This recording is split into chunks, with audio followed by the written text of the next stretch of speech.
Que le Seigneur le bénisse. Amen. Nous saluons encore la Jésus-Christ. Amen. Et saluons aussi la personne à côté de vous. Que Dieu vous bénisse.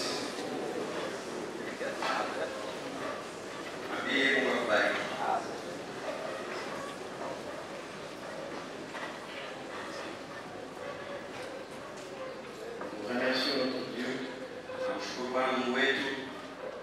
cette opportunité qu'il nous accorde encore ce matin pour apporter la parole de Dieu. Sans plus tarder, nous allons prendre la Bible. Nombre chapitre 23, verset 15 jusqu'à 23.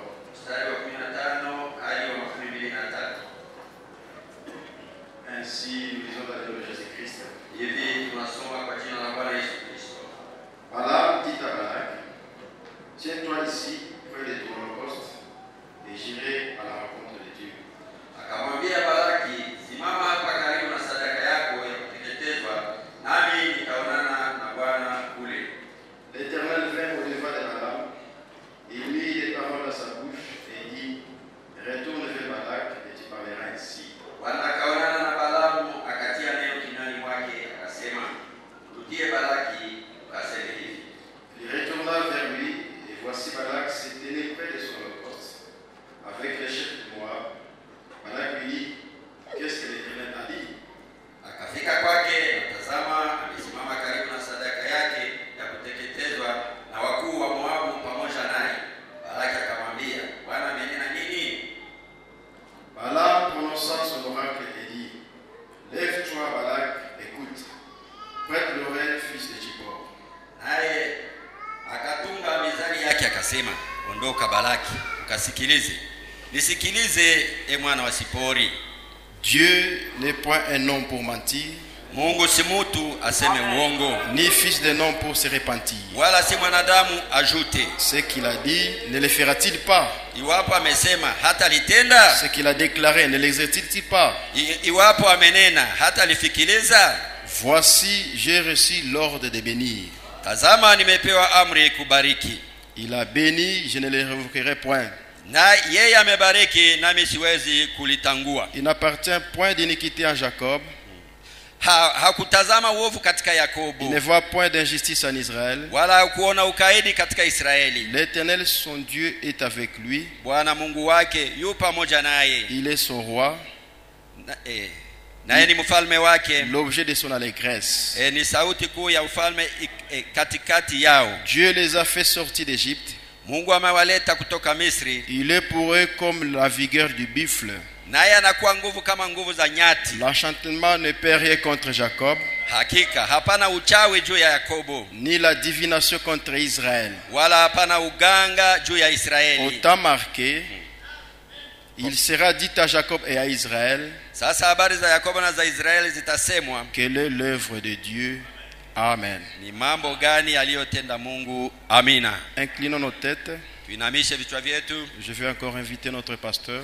Nitamwalika tena mchungaji wetu, Il va encore prier pour nous. atatuombea tena.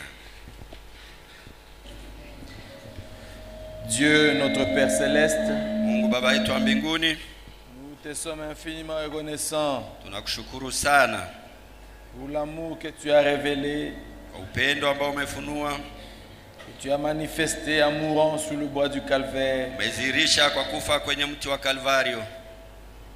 Et alors que cela, cette vérité était oubliée au cours des âges, Wakati ile kweli ilikuwa nasaulika katika vizazi, au temps du soir, wakati wa jioni tu as envoyé un homme, umemtuma mtu, notre précieux Fobana, ndugu yetu mpendwa Branham, qui a ramassé la Bible de la poubelle de l'histoire, ambaye ameokota Biblia toka ile uchafu wa historia, qui l'a épousseté comme le violoniste. ameikunguta kama vile ile kinanda zamani. Quand il a commencé à jouer, Alipoanza kuicheza, le prix de l'instrument, akakamata chombo, ce prix de l'instrument qui était négligé, ile chombo ambacho kilikuwa kinazaraulika, galopé jusqu'à des millions et des millions. kikapanda thamani mamilioni na mamilioni. Cette Bible qui était négligée, Hii Biblia ambayo ilikuwa inadharauliwa, chaque promesse ahadi zote est vraie. iko ya kweli. Chaque chapitre, Kila kipindi, chaque verset, kila versi, chaque ligne, kila mustari, c'est ainsi dit le Seigneur. ni hivi asema Bwana. Nous croyons et Tunaamini, nous acceptons tunakubali. que ce matin, Ya asubuhi ya nous allons leo quitter cet endroit béni. tutatoka mahali hapa tumebarikiwa. Ôte notre bien-aimé frère, Kamata ndugu yetu mpendwa, ndugu, que toi seul tu parles, wewe mwenyewe unene, que toi seul tu t'exprimes, wewe Seigneur, mwenyewe uzungumuze Bwana, et que ton peuple t'écoute. na taifa lako Que likusikilize, la foi puisse naître, na imani iweze que kuzaliwa, notre foi soit consommée imani yetu iweze kufanyika, et que les paroles de ton serviteur soient endossées. na maneno ya mtumishi wako yaweze kukubaliwa, Qu'il en soit ainsi. na iwe hivyo, Que tous les malades soient guéris, na wagonjwa wote que wapone, tous les faibles soient fortifiés, wadhaifu wote watiwe que nguvu, chacun de nous sorte ici avec la solution Qu'il à a- son problème. kila mmoja wetu atoke hapa na suluhisho kwa shida Nous yake. le croyons, nous Tunaiamini, l'acceptons tunaikubali au nom de Jésus-Christ. kwa jina la Yesu Kristo, Amen. amina. Vous pouvez vous asseoir. Waweza kuketi. Ok, avant de commencer, Mbele ya kuanza, je vous transmets les salutations de mon pasteur, nawaletea salamu za mchungaji wangu, le pasteur Josué Chona, mchungaji Josué Chona, et toute l'église La Perfection Tabernacle. na kanisa lote la Perfection Tabernacle. Vous recevez les salutations? Je, mnapokea salamu? Amen, amen. Amen. Ok, le sujet que je vais apporter ce matin, Na kile ambayo nitaleta asubuhi ya leo, je l'ai intitulé kichwa yake, Voici, j'ai reçu l'ordre de bénir. tazama nimepata oda ya kubariki. Amen, amen. Amen. Voici, j'ai reçu l'ordre de bénir. Tazama nimepata oda ya kubariki. Ce matin, Dieu m'a donné ce privilège Hii asubuhi Mungu anipatia ile majaliwa de te bénir. ya kukubariki. Amen. Soyez déjà dans la joie. Uwe tayari katika furaha. Parce que Dieu n'est pas un homme pour mentir. Kwa maana Mungu si mwanadamu kusudi aseme uongo. Amen, amen. Amen. Ou un fils de l'homme pour se repentir. Ama mwanadamu kusudi atubu. C'est là où nous avions lu dans la Bible. Ile tumesoma katika Biblia. Dieu a mis les paroles dans son prophète. Mungu akaweka maneno yake katika nabii wake. Et le prophète a dit, Na nabii akasema, j'ai reçu l'ordre de bénir. nimepewa oda ya kubariki. Amen, amen. Et quand j'ai médité la parole, Na nilipokuwa nikitafakari neno, je disais au Seigneur, nilikuwa namwambia Bwana, moi je vais rentrer le mardi. mimi nitarudia siku ya pili. Qu'est-ce que je vais dire à ce peuple? Sasa watu nitawaambia nini? Va les bénir. Alikwenda kuwabariki. Amen. Amen, amen. Amen. Ce matin, tu seras béni. Asubuhi ya leo utabarikiwa. Que tu le veuilles ou pas. Utake au usipotake. Parce que c'est Dieu qui a décidé. Kwa maana ni Mungu ndiye ameamua. Il n'est pas un homme pour mentir. Yeye si mwanadamu kusudi Quand aseme il uongo. décide, il réalise. Anaposema anatimiza. Il dit, lève-toi, Balak. Anasema simama Balaki. Lève-toi, toi les sorciers. Simama ewe mchawi. Tu écoutes très bien. Usikie mzuri. Tu as ensoleillé ma soeur. Loga dada yangu. Tu l'as fait pour mon frère. Ulifanya kwa ndugu yangu. Aujourd'hui c'est terminé. Leo inakwisha. Lève-toi, toi l'envoûtement. Simama wewe wa kushawishi. Tu as envoûté mon frère. Umeshawishi ndugu Tu as yangu. envoûté ma soeur. Umeshawishi dada yangu. Mais ce matin, Lakini asubuhi ya leo Dieu, Mungu il s'est souvenu de ses frères. amekumbuka ule ndugu. Amen, amen, amen. Amen. Que le Seigneur Dieu vous bénisse. Bwana Mungu awabariki. Nous n'avons pas un autre message, Hatuna ujumbe ingine si ce n'est que de répéter William Branham. isipokuwa kunukuu William Mario Branham. Dans William Branham, dans William Branham, katika William Branham il y a tout. kuna vyote. Amen, amen. Amina. Je vais d'abord lire quelque chose. Nitasoma kwanza kitu fulani. Dans la prédication, Katika mahubiri, union invisible de l'épouse de Christ. muungano wa siri wa bibi harusi wa Yesu Kristo. Prêchez le 25-11-65. Tarehe 25 mwezi wa 11 Paragraphe 204. mstari 204. Amen, amen. Amen. L'appel du Saint-Esprit qui sonde le cœur. Wito wa Roho Mtakatifu ambao unachunguza mioyo. Le Saint-Esprit est en train de sonder vos cœurs. Roho Mtakatifu anachunguza mioyo yenu. Il sait qu'est-ce que vous avez besoin. Anajua kile ambacho unahitaji. Il sait ce que tu as demandé le matin en venant ici. Anajua kile ulilomba asubuhi kwa kuja hapa. Il n'y a rien qui passe inaperçu devant lui. Hakuna kitu kinapitaka bila yeye kujua. Le fait que tu es assis là-bas, Hii jambo ya wewe kukaa pale. lui il savait que tu seras là. Yeye alijua kwamba utakaa pale. Écoutez ce que dit le Saint-Esprit. Sikia ile ambayo Roho Mtakatifu anasema. Vous êtes parfaits. Muko wakamilifu. J'aimerais écouter vos amens. Amen. Napenda nisikie amina zenu. Ça c'est Dieu qui te dit. C'est Dieu qui te dit Hapa ni Mungu anakuambia que tu es parfait. ya kwamba uko Ne mkamilifu. regardez pas tes faiblesses. Na usiangalie madhaifu yako. Ce que toi tu regardes, ce n'est pas ce que Dieu regarde. Ile ambayo wewe unaangalia haiko ndio yenye Mungu Dieu anaona. regarde à la personne qui est à l'intérieur. Mungu anaangalia ule mtu mwenye kuwa Le ndani. vrai toi, ce n'est pas ce corps. Wewe wa kweli haiko mwili huu. Non, non, non, non, non, non. Le vrai toi, c'est celui qui croit à la parole. Wewe wa kweli ni ule ambaye anaamini neno. Ce corps ne peut pas croire. Mwili huu hauwezi kuamini. Ce corps, c'est le foufou. Huu mwili ni ugali. Mais à l'intérieur, il y a toi. Lakini mule ndani ndio wewe Et c'est uko. celui que Dieu dit que tu es parfait. Na ule ndio Mungu anasema uko mkamilifu. Écoutez, frère Manam. Sikia ndugu. Vous n'avez jamais péché en premier lieu. Haujawahi kutenda dhambi tangia mwanzo. Amen. Si tu as péché hier, Kama jana ulifanya ce dhambi, n'est pas en premier lieu. haiko ya kwanza. Non, non, c'est pas ce que je veux dire. En premier lieu, Ya kwanza au commencement, pale kumwanzo tu n'as jamais péché. haujawahi kufanya Si tu as dhambi. péché après le commencement, Kama sasa umefanya dhambi mais kisha Dieu, mwanzo, lui, il rentre d'abord en premier lieu. Mungu anakuja kwanza wa kwanza. En premier, tu n'as jamais péché. Haujawahi kufanya dhambi. Écoutez, frère Manam, Sikia ndugu Branham. Dieu ne sait même pas. Mungu ajue hata. Alléluia. Amen. C'est dans la mer de l'oubli. Ni katika ile bahari ya kusahau. Vous ne l'avez jamais fait. Kamwe hujawahi kuifanya. Vous avez été accusé de cela par l'accusateur. Ulishitakiwa na ile na ule mshtaka. Mais en effet, Lakini dès le début, tangia mwanzo vous étiez prédestiné à être un fils ou une fille de Dieu. uliteuliwa kuwa mwana na binti wa Mungu. Vous vous tenez là, Unasimama pale. lavé, Umeoshwa. et votre vieille lettre de divorce est rejetée, Na ule mtu wako wa zamani est imetupiliwa.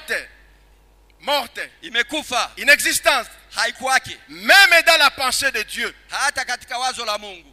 Ce matin, si vous entrez dans la pensée de Dieu, Hii asubuhi kama unaingia katika wazo la Mungu, le péché que le diable est en train de te dire que tu as fait, ile dhambi ambayo shetani iko nakwambia kwamba mais ulifanya, si tu entres dans la pensée de Dieu, ukiingia katika wazo la Mungu, tu ne l'as jamais fait. kamwe haujawahi kuitenda.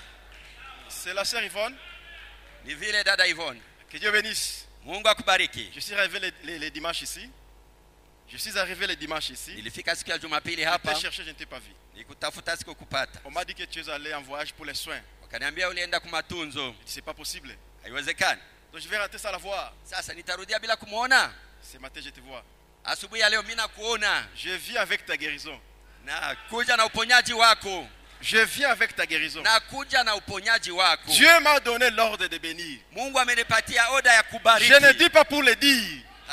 Siseme kwa kusema tu. Amen, amen. Soyez attentifs. Mwe wasikivu. Écoutez, frère Manam. Sikia ndugu Branham. Il dit ceci. Anasema hivi. Vous êtes l'épouse virtuelle de Christ. Wewe ni bibi harusi wa kweli wa Yesu Kristo. Lavé dans le sang de Christ. Umeoshwa katika damu ya Yesu Le Kristo. Fils du Dieu précieux. Mwana wa Mungu wa kweli. Vertueux. Mwenye kuwa na nguvu. Sans péché. Bila dhambi. Avec une épouse parole pure. Pamoja na bibi harusi safi. Sans mélange. Bila mchanganyo. Il a lavé par l'eau de son propre sang. Ameoshwa kwa damu yake mwenyewe. Qui est devenu chair. Imegeuka mwili. Et s'est manifesté. Na imezirika. Afin qu'il puisse vous prendre. Ili aweze kukukamata. Vous qui étiez prédestinés dans le sein du Père. Wewe ambao uliteuliwa katika tumbo avant la le Baba. commencement. Mbele ya mwanzo. Il dit de même que point. Kadhalika nukta nukta nukta. Branham me dit, Branham anasema, tu n'as jamais péché. kamwe hujawahi kufanya dhambi. Je vais d'abord ôter cette conscience de chute en toi. Nitaondoa kwanza ile hali ya Pour que kuanguka quand ndani les yako. bénédictions vont tomber, Kusudi baraka qu'il n'y zitakapoanguka ait pas un obstacle. kusiwe kizuio. Que dans ta tête, tu ne puisses pas dire, Katika kichwa chako est-ce usiseme, que moi aussi Dieu va me bénir? je na mimi pia Mungu atanibariki. Sache très bien Ile ni mzuri. que ce matin, Hii asubuhi quand Dieu te regarde, Mungu tu n'as anapokutazama jamais péché. haujawahi kufanya dhambi. Est-ce que l'église le croit? Je, kanisa Est-ce que inaiamini? vous croyez que vous n'avez jamais péché? Je, mnaamini ya kwamba hamujafanyaka dhambi? Laisse-moi préparer le terrain. Acha nitayarishe kiwanja. Dans la prédication, Katika mahubiri Abraham, paragraphe 9. Prêché le 25 juin 1955 soir. ilihubiriwa mwaka 65 jioni. Eh bien, Ebu vous qui êtes là, ninyi wenye kuwa sur pale ces chaises, kwenye viti ces pale brancards, kwenye plancard, Dieu vous aime. Mungu anawapenda. Dieu vous aime. Mungu anawapenda. Dieu vous aime. Mungu anawapenda. Peu importe votre problème, Haijalishi shida yako, Dieu continue à t'aimer. Mungu anaendelea kukupenda. J'aimerais que vous puissiez soutenir la parole par un amen. Napenda mushikilie neno na Amen, amen. ça veut dire que cela soit ainsi. Amina maana yake na iwe hivyo. Le Saint-Esprit te dit que Dieu t'aime. Roho Mtakatifu anakuambia Mungu anakupenda. Dieu, s'il est le Dieu tout-puissant, Kama ni Mungu mweza yote, il est capable de tout. anaweza vyote. Amen. S'il est le Dieu tout-puissant, Kama ni Mungu mweza yote, il est capable de tout. anaweza kila kitu. S'il faut qu'il te donne de nouvelles yeux, il va le faire. Kama inabidi akupatie macho mapya, S'il faut qu'il ataifanya. crée des rêves pour toi, il va le faire. Kama ni kuumba fiko, ataziumba. Il est capable de tout. Anaweza vyote. S'il n'est pas capable de tout, Kama angeweza vyote, il n'est pas Dieu. kumbe haiko Mungu. Alléluia. Amen. S'il n'est pas capable de tout, Kama hawezi vyote, alors il n'est pas le Dieu tout-puissant. kumbe haiko Mungu mweza yote. Je ne m'étendrai pas ici pour vous en parler. Sitasimama hapa Si je niwazungumzie. ne savais pas de quoi je parle. Singejua ya kwamba niko nasema Eh nini. bien, remarquez chaque soir, Tambueni kila il jioni y a quelqu'un qui se lève du brancard kuna mtu ambaye anasimama kwenye ile ou de son planka fauteuil roulant. au kwenye kiti yake ya gurudumu. Quelqu'un qui était paralysé Mtu ambaye alikuwa ou qui amepooza avait un problème. na alikuwa na shida. Les gens repartent guéris. Watu wanarudia wamepona. Les sourds entendent. Viziwi Les wanasikia. aveugles voient. Vipofu wanaona. Ainsi que d'autres miracles du Dieu vivant. Na miujiza ingine ya Mungu. Voyez, Sima. Unaona? Dieu est toujours vivant. Mungu kila wakati ko hai. Dieu n'a jamais quitté la terre. Mungu kamwe hajatoka mudunia. Dieu est toujours encore sur la terre. Mungu angali bado hapa duniani. Et s'il est encore sur la terre, Na kama angali bado hapa c'est à duniani, cause de toi. ni juu yako. Alléluia. Amen. Je continue à lire. Naendelea usomi, On va y arriver. tutafikia pale. Israël en Égypte. Israeli huko Misri. Commençons par 198e paragraphe. Tuanze mstari wa 198. Prêché le 25 août 1953. Imehubiriwa mwaka 53. Alors, Sasa, frère Madame, ndugu Branham, vous voulez dire que Dieu m'aime encore? je, unatafuta kusema ya kwamba Mungu angali bado ananipenda? Pasteur David, est-ce que Dieu m'aime encore? Mchungaji David, je, Mungu angali Ce sont des ananipenda? questions qui reviennent. Ni maulizo ambayo yanarudiaka. Quand l'homme regarde ce qu'il a fait comme dégâts, Mwanadamu anapotazama maafa yenye alifanya, est-ce que Dieu m'aime encore? je, Mungu angali tena ananipenda? Si tu as cette question, Kama uko na ile ulizo, écoute ta réponse. sikia jibu yako. Voulez-vous dire que Dieu m'aime encore? Je, unatafuta kusema Mungu angali ananipenda? Il vous cherche ce soir. Anakutafuta jioni Il ya te leo. cherche ce matin. Anakutafuta hii asubuhi. Il vous guette. Anakuona Là où tu es, Dieu est en train de te guetter. mahali unaikaa pale, iko na Même si tu kuutazama. ne sens pas sa présence, Hata kama usikie mais uwepo de loin wake, il te guette. lakini kwa mbali iko na kuona. Alléluia. Amen. Le Saint-Esprit est ici pour sauver des vies, Roho Mtakatifu iko hapa kwa kuokoa uzima, pour vous garder, kwa kukuchunga, pour vous donner la bénédiction, kusudi akupatie baraka, pour vous choisir. kusudi akuchague. Et si vous êtes élu de Dieu, Na kama uko mteule wa Mungu, vous êtes venu ici ce soir dans un certain but. umefika hapa jioni ya leo kwa shabaha fulani. Alléluia. Amen. Vous dites, Unasema, frère Branham, ndugu Branham, ai-je pas moi-même calculé ces choses? je, mimi mwenyewe mimi naweza kuhesabu haya mambo? Peut-être en venant, c'est moi-même qui je me suis amené.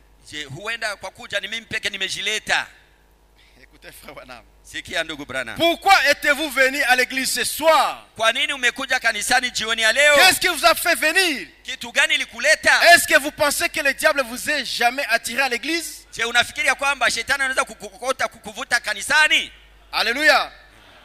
Oh non! Oh, hapana. Le diable vous aurait bientôt éloigné de l'église. Shetani atakupeleka mbali na C'est kanisa. Dieu qui appelle. Ni Mungu ndo anaitaka. C'est le Père qui vous a appelé ce soir. Ni Baba ndiye alikuita jioni ya leo. Maintenant, Sasa vous avez une place en Dieu. uko na nafasi fulani ndani ya Mungu. Donne-moi un amen. Amen. Ce matin, tu as une place en Dieu. Hii asubuhi uko na nafasi ndani ya Peu Mungu. importe les problèmes. Haijalishi shida zako. Amen, amen. Amen. Il y a une déclaration que j'avais faite le jeudi, Kuna masemi ambayo nilisema siku ya mais ine, je n'avais pas lu le frère Branham. lakini sikumsoma ndugu Branham. J'ai senti un peu, c'est comme si ça n'a pas bien passé. Nikasikia kama vile haikuingia mzuri. Mais il faut que je les lise. Inabidi niisome. Amen, amen. Amen. Je les ai dit ces jours-là. Nilisema ile siku, Nous ne dépendons pas de ce monde pour que nous soyons bénis. sisi hatutegemei ulimwengu kusudi tubarikiwe. Non, non, non, non, non, non. Hapana. Nous ne dépendons pas de ces choses. Sisi hatutegemei mambo. Amen, amen. Pasteur, vous pouvez patienter un peu? Vous savez, je vais vous faire rire. Itawachekesha kidogo. Amen, amen. Vous voyez le microphone du pasteur? Unaona hii mikrofoni ya mchungaji? Le jour où j'étais venu en 2018, je pense. Wakati nifika mara mwisho kwa mwaka 2018, Le pasteur m'avait encore donné ce microphone. mchungaji akanipa tena hii mikrofoni. Quand je suis sorti, Nilipotoka, il y a quelqu'un qui est venu me voir. kuna mtu ambaye alikuja kuniona. Réellement, le pasteur David t'aime. Kweli kabisa mchungaji David Il dit pourquoi? anakupenda. Il dit, depuis qu'il avait acheté ce microphone aux États-Unis, Tangia wakati aliuzaka ile mikrofoni je kule n'ai Marekani, jamais vu qu'il donne ça à un prédicateur. siyaonaka anaipatia mhubiri hata moja. Bon, que cela ne jalouse pas les frères. Hein? Ile silete wivu kwa ndugu. Amen, amen. Amen.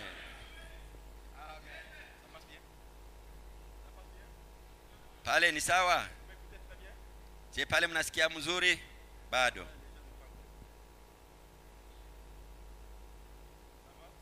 Pale ni sawa?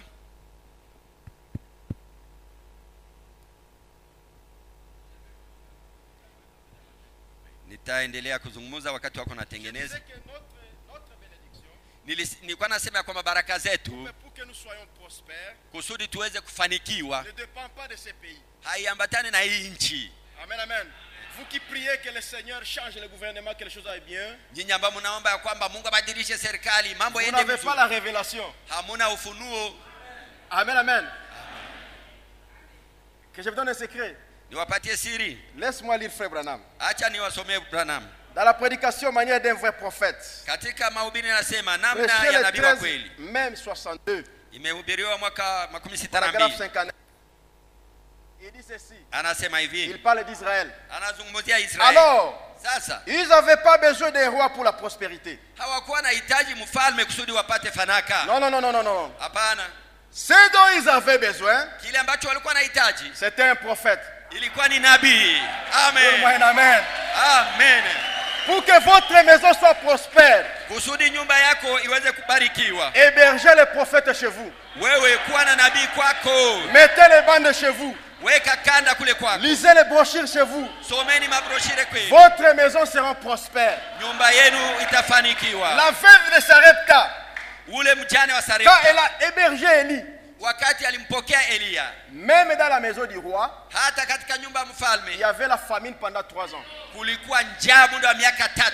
Même dans la maison des généraux, Hata katika nyumba ya il y majemadari avait la famine dans 3 ans. kulikuwa ile Mais njaa dans ya la maison miaka de 3. cette sœur, Lakini katika nyumba ya huyo dada, le fait d'héberger le prophète Élie, ile jambo tu ya kupokea ule la nabii, farine n'a pas manqué, unga haikukosa, l'huile n'a pas manqué. mafuta Et haikukosa. vous aussi dans cette église, Na nyinyi pia ndani ya pour que kanisa, vous soyez prospères, kusudi muweze kufanikiwa, n'attendez pas ni de peste. msingoje ide pesa. Ah non. Hapana, Non, non, non, non, non, non, non. hapana, Pour que vous soyez prospères, kusudi muweze kufanikiwa, ce dont vous avez besoin, kile ambacho mnahitaji c'est le prophète dans votre maison. ni kuwa na nabii katika nyumba yenu. Amen. Même la photo de frère Branham, Hata ile picha ndugu dans Branham votre maison, katika nyumba yako. l'enfer tremble. Amen. Amen. Kuzimu inaanguka. Ce n'est pas la photo d'un homme, Haiko picha ya mwanadamu, c'est la photo de l'ange. ni picha ya malaika. Branham me dit, Branham anasema, j'étais simplement à côté nilikuwa tu quand il pembeni s'est fait photographier. wakati alijikamatisha picha. Donne-moi un amen. Amen. Vous avez la photo de l'ange chez vous. Unakuwa na picha ya malaika kwako. Les anges sont dans vos maisons. Wa malaika wako katika nyumba yako. Que tu le veuilles ou pas, Utake au hapana, tu seras béni. utabarikiwa Parce que tu as la source de la bénédiction. kwa maana uko na chemchemu ya baraka. Amen. Donne-moi un amen. Amen. Alléluia. Amen. Écoutez, Sikiliza, je vais lire. nitasoma Ah, ça m'a béni. ili nibariki. Frère Branham parlait d'une sœur. Ndugu Branham alikuwa akizungumzia dada moja. Cette sœur-là, elle était venue à l'église. Huyo dada alikuja kanisani. Amen, amen. Amen. Elle était malade. Alikuwa mgonjwa, On a prié pour elle. wakamwombea. Elle est rentrée à la maison. Akarejea nyumbani. Les choses n'évoluaient pas. Sasa mambo hayakuwa naendeka mzuri. Je peux lire ça? Je, naweza kuisoma? Il dit ceci. Anasema Qu'est-il arrivé? kitu gani ilifika?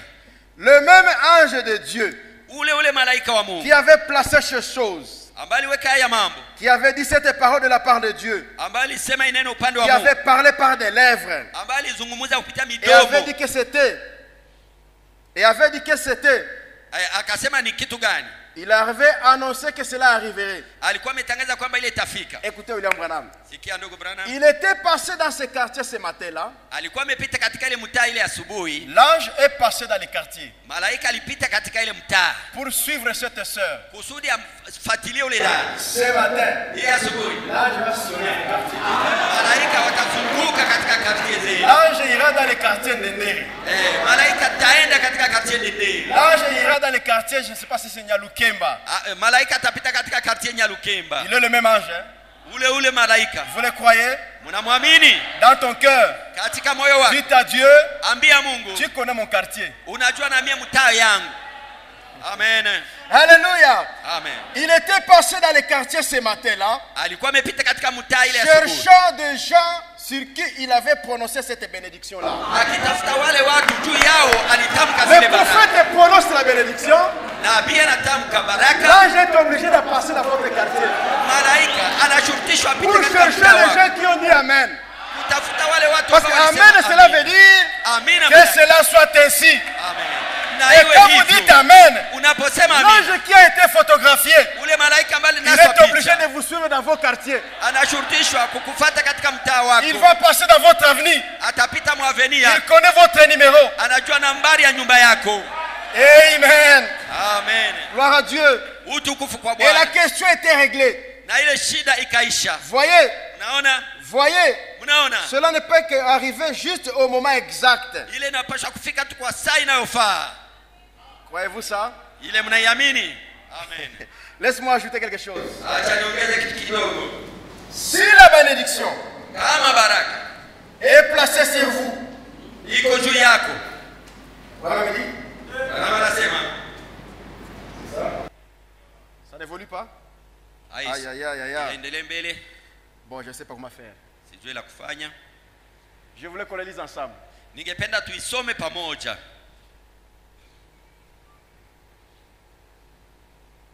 Bon, veuillez m'excuser. Je ne suis pas habitué, mais on va lire ensemble. Sizoei. Il dit ceci. Tutasema Si la bénédiction est placée sur vous, kama baraka imewekwa juu yako, tenez-vous tranquille. wewe tulia. Donne-moi un amen. Amen. Parfois cela prend des jours Mara ile nakamata masiku avant que cela parvienne. mbele ikufikie. Daniel a une fois prié et l'ange n'était pas arrivé auprès de lui pendant 21 jours. Daniel aliombaka na malaika kuja kwake muda wa siku 21. Et c'est vrai. Je ni kweli. Je vis des fois les hommes et les femmes entendre pendant des semaines. Niliona wanawake na wanaume wanangoja muda wa juma 2. Je ne sais pas si pour toi ça va venir quand. Sijue kwako itafika siku gani. Mais ça est en train de venir. Lakini iko na shughuli inakuja.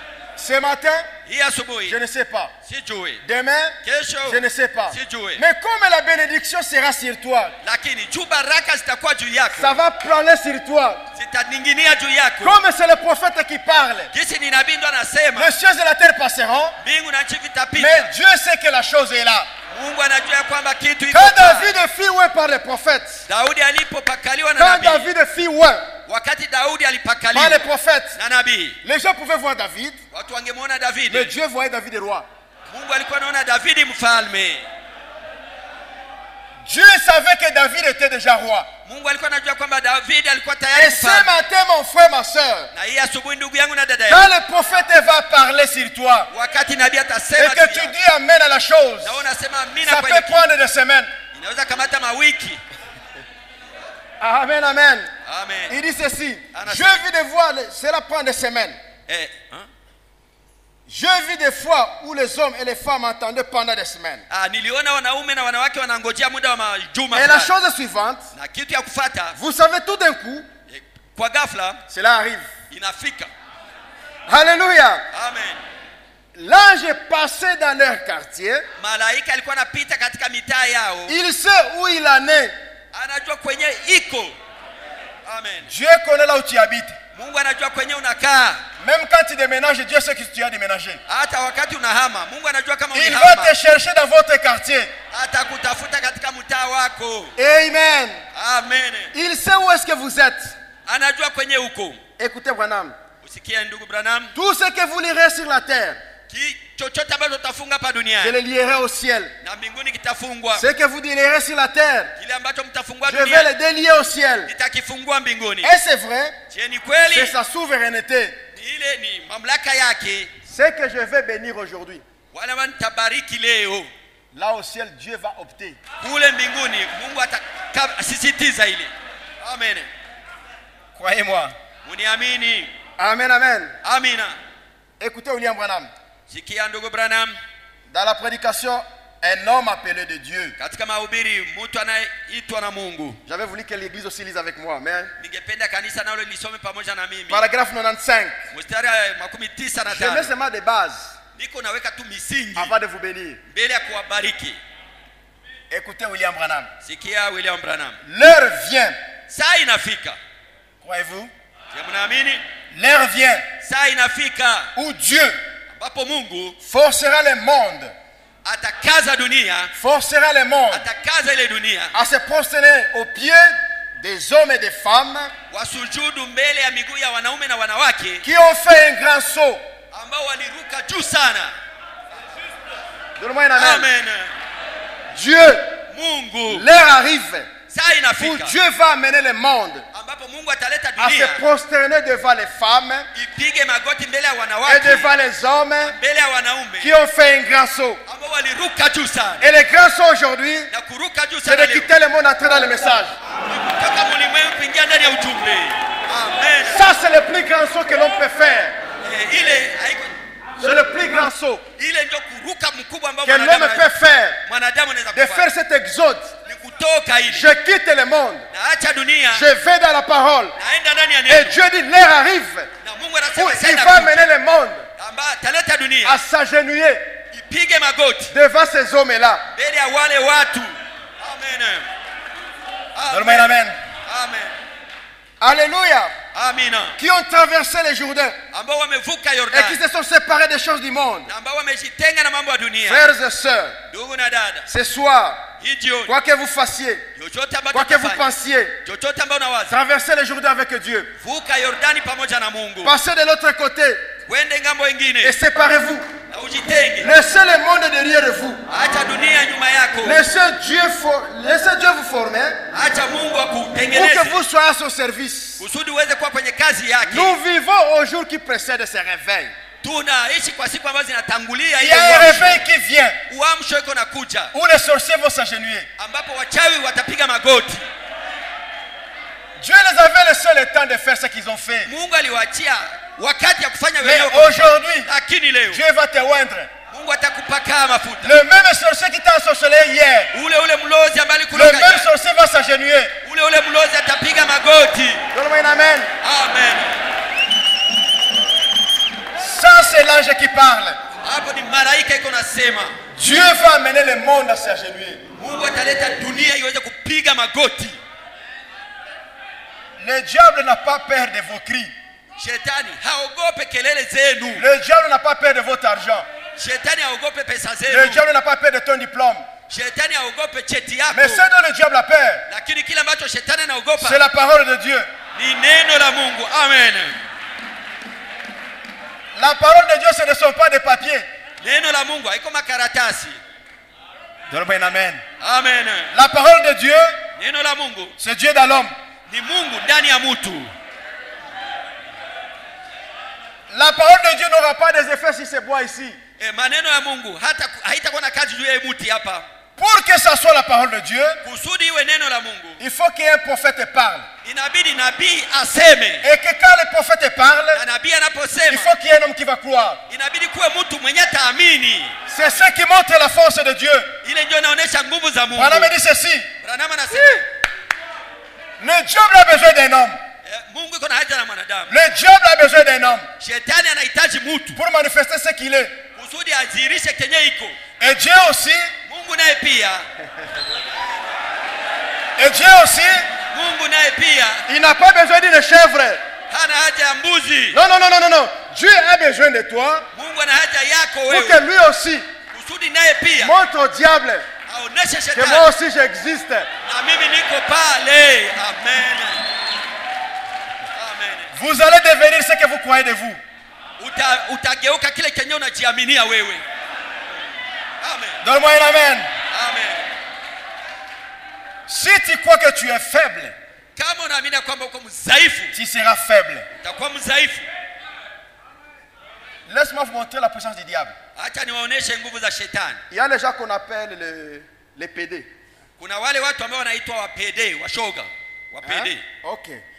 Un homme Ni mwanaume qui était né un homme, alizaliwa kwa mwanaume, mais le diable lui prêche lakini shetani anamhubiri, que tu es une femme. anamwambia kwamba wewe uko mwanamke, Et cet homme croit. na ule mwanaume anaamini, Il commence à marcher comme la femme. anaanza kutembea kama Il mwanamke, commence à parler comme la femme. anaanza kusema sawa mwanamke, Et les démarches changent. na mwenendo yake Et il inabadilika. croit. Anaamini, Il s'habille comme une femme. anavaa kama mwanamke. Vous l'appelez un homme, Ukimuita il mwanaume se fâche. anatomboka, Il ne croit pas. haamini, Il dit, moi je suis une femme. anasema mimi ni mwanamke, Même la voix change. hata sauti yake inabadilika. Qu'est-ce qui fait ça? Kitu gani inafanya Il hivi? a cru dans ce qu'on lui a dit. Aliamini kile walimwambia. Quand je te dis que tu es Dieu Napokuambia kwamba uko Mungu et que tu dis Amen, na kwamba unatoka kwa donne-moi Mungu, un Amen. amen, Tu vas parler comme Dieu. utasema sawa Mungu, Tu vas t'habiller comme Dieu. utavaa sawa Mungu, Tu vas prier comme Dieu. utaomba kama Mungu. Vous allez devenir ce que vous croyez de vous. Utageuka kile chenye Qui unajiaminia. croit qu'il est un fils de Dieu? Nani anaamini kwamba kwa mtoto wa Mungu? Voilà des fils de Dieu. Ona wana Voilà wa des binti, filles de Dieu. ona wa binti wa Mungu. Entre toi et le diable, Kati yako wewe na shetani, qui est plus fort? nani mwenye nguvu zaidi? Amen. Dites à cette maladie, Ambia ile magonjwa, je suis fils de Dieu. mimi ni mwana wa Mungu. Amen. Amen. Gloire soit rendue à Dieu. Utukufu kwa Mungu. Alléluia. Amen. J'ai pu encore lire Naweza soma tena dans la prédication de faire sortir de l'histoire. katika mahubiri nasema kumtoa ndani ya historia. Alléluia. Paragraphe 38. Mstari wa 13. Il est un Dieu de l'histoire. Yeye ni Mungu wa historia, Nous tous nous le croyons. sisi wote tunaiamini. Il est un Dieu du temps présent. Yeye ni Mungu wa wakati uliko sasa. Et dans les derniers jours, a-t-il dit, Na katika siku za mwisho alisema, je répandrai mon esprit sur toute chair. nitamimina roho yangu juu ya kila mtu, Et les miracles et prodiges accompagneront ceux qui auront cru. na miujiza na maajabu itasindikiza watakaoamini. Pas va accompagner les pasteurs. Hapana, itasindikiza mchungaji. Non, non, non, non, non, non. Si vous croyez, Kama unaamini, vous êtes candidat au miracle. wewe uko kandidati wa miujiza. Si vous croyez, Kama unaamini, les prodiges vont t'accompagner. miujiza itakusindikiza. Si dans ta famille il n'y a pas de miracle, Kama katika jamaa yako hakuna muujiza, dites à ta famille, ambia jamaa yako, j'ai cru. nimeamini, Et comme j'ai cru, na hivi nimeamini. tous les liens de ma famille, Vifungo yote ya jamaa yangu, tout ce qui me lie à ma famille, ile yote ilikuwa nanifunga na oh, jamaa chez nous on ne se marie pas. Oh, kwetu hawao wake. Ça c'est chez eux. Ni kwao kule. Mais chez nous, Lakini kwetu, dans le message, katika ujumbe, que tu le veuilles ou pas, utake au la, Dieu du ciel, c'est un Dieu de miracles. uko Mungu wa mbinguni, ni Mungu wa miujiza. Donne-moi un amen. Nipatie amina. Frère Branham dit, Ndugu Branham anasema, vous êtes dans la famille du royal. uko katika jamaa ya kifalme. Dieu a permis Mungu aliruhusu que tu naisses dans cette famille-là, uzalio katika ile nyingine mais jamaa, ta vraie famille, lakini jamaa yako ya kweli, le vrai toi.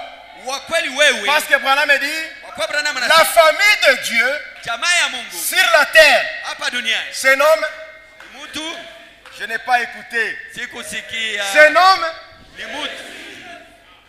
aucune puissance peut s'élever contre cette famille. Hakuna hata mamlaka moja inayosimama mbele ya ile Ça n'a jamaa. jamais existé. Hayakuwaka. Alléluia. Amen. Écoutez William Branham. Usikie William Je Branham. me sens mieux. Najisikia mzuri. Car à mon nom, Kwa jina langu ils chasseront les démons. watafukuza mapepo. Tout ce qui te tourmente, c'est un démon. Kile chochote chenye kukusumbua ni demo, ni pepo. C'est un langage prophétique. Usemi tourmente, kile chenye kukusumbua c'est un démon. pepo. N'acceptez pas de cohabiter avec un démon. Hapana kukubali kuishi na ile pepo. Oh, hii ugonjwa yangu. Ah, non, non, non, non, non. Maladie si. Ce n'est pas ta maladie. Haiko ugonjwa yako. Ce matin, Hii asubuhi retour à l'expéditeur. uirudishie mwenye nayo. Oh, la maladie de ma famille. Oh, magonjwa ya Nous jamaa. tous, nous mourons de la tuberculose. Si wote tunakufaka na kifua kikuu. C'est eux, Ni wao kule. pas toi. Hapana wewe. Pas toi. Hapana wewe. Chez nous, on ne termine pas les études. Kwetu hawamalizake masomo. Le plus gradé, Mwenye kona cheo ya juu c'est D4. ni D4. Nous, dans notre famille, c'est réglé. On ne termine pas D4. Si katika jamaa yetu au utambukake mwaka D4. C'est eux. Ni wao kule. Quand tu es tenté dans la famille de Jésus, Kisi umeingia katika jamaa ya Yesu. la promesse est dit, Ahadi na vous irez de gloire en gloire. utaenda utukufu kwa utukufu mwenyewe. La gloire dans les études, Utukufu katika la gloire dans kusoma. les commerces, Utukufu katika la gloire, la biashara. gloire, la gloire en tout. Utukufu katika yote. Amen. Donne-moi un amen. Amen. Dieu n'est pas simplement fort dans le spirituel. Mungu haiko tu wa nguvu katika kiroho. Non, non, non, non, non. Hapana. Notre aigle a des ailes. Tai wetu na mabawa mbili. Bwana me dit ceci. Branham anasema hivi. Si le physique vous êtes coincé, Kama katika hali ya kimwili unasongwa, le spirituel n'ira pas bien. ya kiroho haitaendeka mzuri. Donne-moi un amen. Amen. Ça fait 2 jours que tu n'as pas mangé. Unapita siku mbili au kule. Croyez-vous que tu vas bien adorer? Je, unafikiri utaabudu mzuri? Non, non, non, non, non, non, non. Hapana, hapana. Amen, amen. Amen. Quand j'avais acheté la voiture pour la première fois, Niliponunua gari ya mara ya kwanza, et puis j'ai acheté une autre pour ma femme, kisha nikanunulia mke wangu ingine. ce jour j'ai vu comment elle a changé à danser. Ile siku nikaona jinsi anabadilisha mchezo. J'ai dit non, ça c'est l'onction de la voiture. Nikasema hii ni upako ya gari. Amen, amen. Parce que quand Dieu est béni, Mungu anapobariki, même la façon de prier change.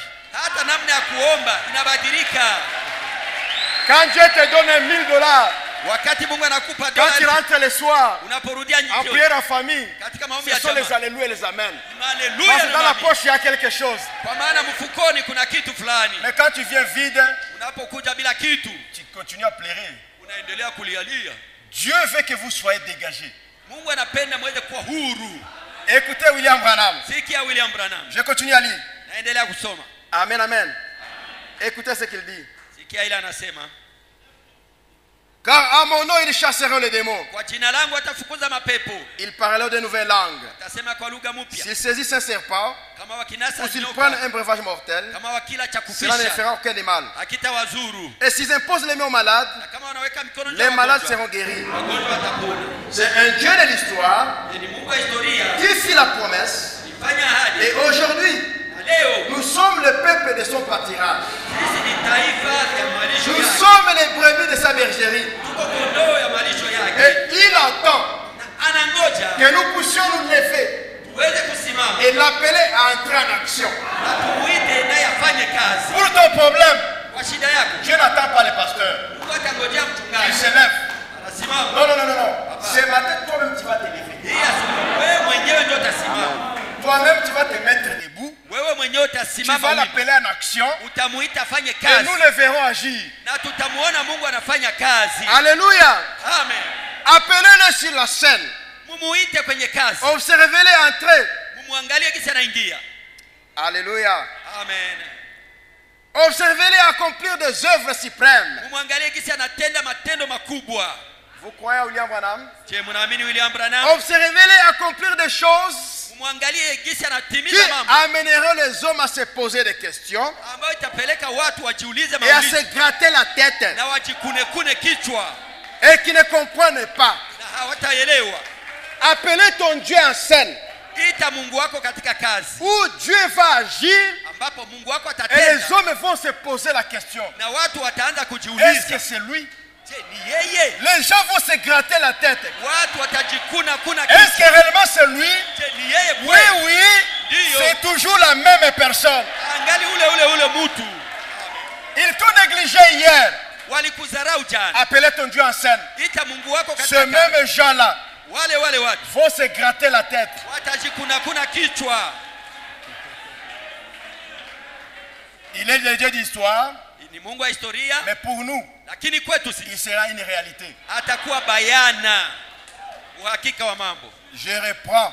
Narudilia, Observez-les mtazame accomplir des choses akitimiza mambo qui amèneront les gens ambayo italeta à watu se poser des questions. wajiulize. Je veux que Dieu agisse en toi, Napenda Mungu atende ndani où les yako, gens vont se poser la question. ambapo watu wataanza Est-ce qu'il jiuliza, n'est pas allé chez un féticheur? je, hakwenda kwa mfumu? Nous avons plus que la magie.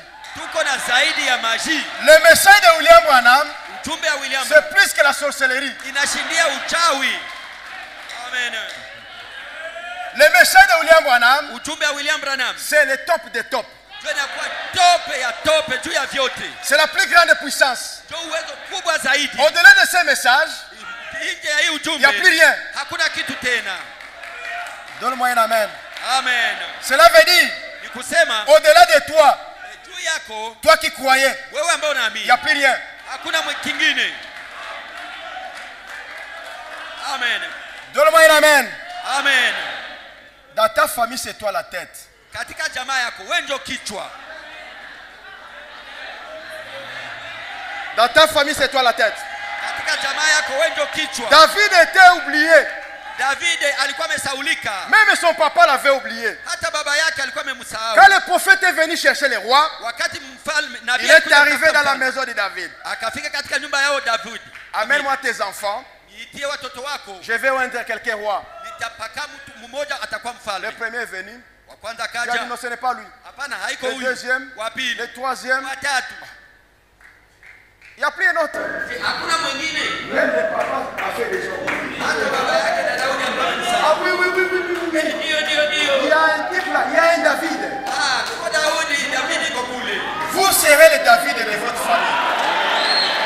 Wewe utakuwa David. Même si on t'a oublié, Hata kama le umekufa. ciel ne t'a pas oublié. Mbingu haikukusahau. Amen. Dites, je suis le David de ma famille. Sema mimi ni David wa jamaa langu. Tu vas devenir ce que tu crois de toi. Utaamini kile chenye unajiaminia wewe. Dieu va agir, Mungu atatenda amener les gens kuleta à watu se poser des questions. wajiulize. Est-ce que c'est vrai? Je, ni kweli? Donne-moi un amen, s'il vous plaît. Amen. Amina. À son âge. Kwa umri wake. Non, non, non, non, non. Hapana, Ce n'est pas possible. haiwezekani. Oui, oui. Ndio Notre Dieu Mungu wetu veut que les gens disent, anafanya watu waseme ce n'est pas possible. haiwezekani. Amen, amen. Amen. Branham me dit ceci. Branham anasema hivi. Dieu veut que vous ayez de meilleures maisons. Mungu anapenda muwe na manyumba mazuri Des sana. belles maisons. Manyumba nzuri. Amen. Amen. Écoutez William Branham. Sikia William Branham Gloire soit rendue à Dieu. Dans le livre d'Exode, première partie, paragraphe 49. katika Kutoka sehemu ya kwanza mstari 49. Amen, amen. Amen. Je mets ma base. Niko naweka misingi yangu. Parce que les paroles du prophète ne faillira jamais. Kwa maana maneno ya nabii hayatashindwa kamwe. Écoutez William Branham. Sikia William Branham. Soir après soirée, Jioni kisha jioni je me tiens sur l'estrade devant plusieurs milliers de gens du monde entier. nasimama kwenye jukwaa mbele ya mamilioni ya watu wa dunia. Des critiques assis là. Des critiques Watu wa kusengenya assis là. wanakaa pale Disant, wakisema c'est telle chose. fulani kitu fulani, Avec des sorciers pamoja na wachawi qui se lèvent là, ambao wanasimama pale essayant de jeter sur vous un mauvais sort. wakijaribu kukutupia balaa. Aujourd'hui, Ciao. les sorciers, c'est terminé. J'ai dit aujourd'hui, les sorciers. Naambia walozi leo kwao inaisha. Dieu m'a dit, Mungu aliniambia va leur dire, uende je kuambia, ne suis pas un homme pour mentir. siko mwanadamu kusudi niseme Tu uongo. as jeté de mauvais sorts sur un enfant de Dieu. Ulitupa ulozi yako juu ya mtoto wa Mungu, Tu as touché dans l'œil de Dieu. umegusa jicho la Mungu. Faites attention au risque de t'enterrer. Fanya angalisho, wanaweza kukuzika. Dieu avait permis que tu les touches. Mungu aliruhusu muguse, Mais aujourd'hui, c'est terminé. lakini leo inaisha. Alléluia. Amen. Essayant de jeter sur vous un mauvais sort. Akijaribu kukutupia Il ulozi, vous défie en vous invitant à un duel. kupinga, nataka muweze kupambana et des choses de ce genre. na vitu kama vile. Et jamais une seule fois, Na hata mara moja, je le dis par la grâce de Dieu, naisema kwa neema ya Mungu, jamais un brin de pain n'a saisi mon cœur. hakuna hata woga ambao ulishika moyo wangu, Pas une seule fois. hata mara moja. Pourquoi? Kwa nini? Il dit ceci. Il a dit Akasema, qu'il prendra soin de moi. alisema kwamba atanishughulikia. Dieu prendra soin de toi. Mungu Que les atakushughulikia. sorciers se lèvent. Na wachawi Que wasimame, l'enfer se lève. kuzimu isimame. Toi, reste calme. Wewe baki Parce que kimya. Dieu a dit, Kwa Mungu je alisema, prendrai soin de toi. amen, nitakushughulikia wewe. Les sorciers n'est pas plus que Dieu. Uchawi au mlozi C'est vous qui les donnez des valeurs. ni nini mnampatia thamani? Ne se souciez même plus d'eux. Usijali nao tena. N'en parlez même plus. Usizungumzie tena. C'est rien. Bure. C'est rien. Kwa chini Ils sana. sont rien devant Dieu. Wako bure mbele za Mungu. Donne-moi un amen. Amen. Écoutez William Branham. Sikia William Branham. Voilà la raison. Ona ndio Si sababu. je pouvais avoir peur, Singeweza kuwa na woga. si je pouvais avoir peur, Kama ningekuwa na woga, je fuirais. ningekimbia. Écoutez. Mais je vous assure, Lakini nawahakikishia, moi aussi je vous assure. mimi nawahakikishia. Je t'assure ma soeur. Nakuhakikishia ndugu yangu. Les hommes de Dieu, je vous assure. Watumishi wa Mungu nawahakikishia. Lorsque Jésus-Christ vous oint, Wakati Yesu Kristo anakupaka mafuta, oh mon Dieu, que Jésus te oigne ce matin.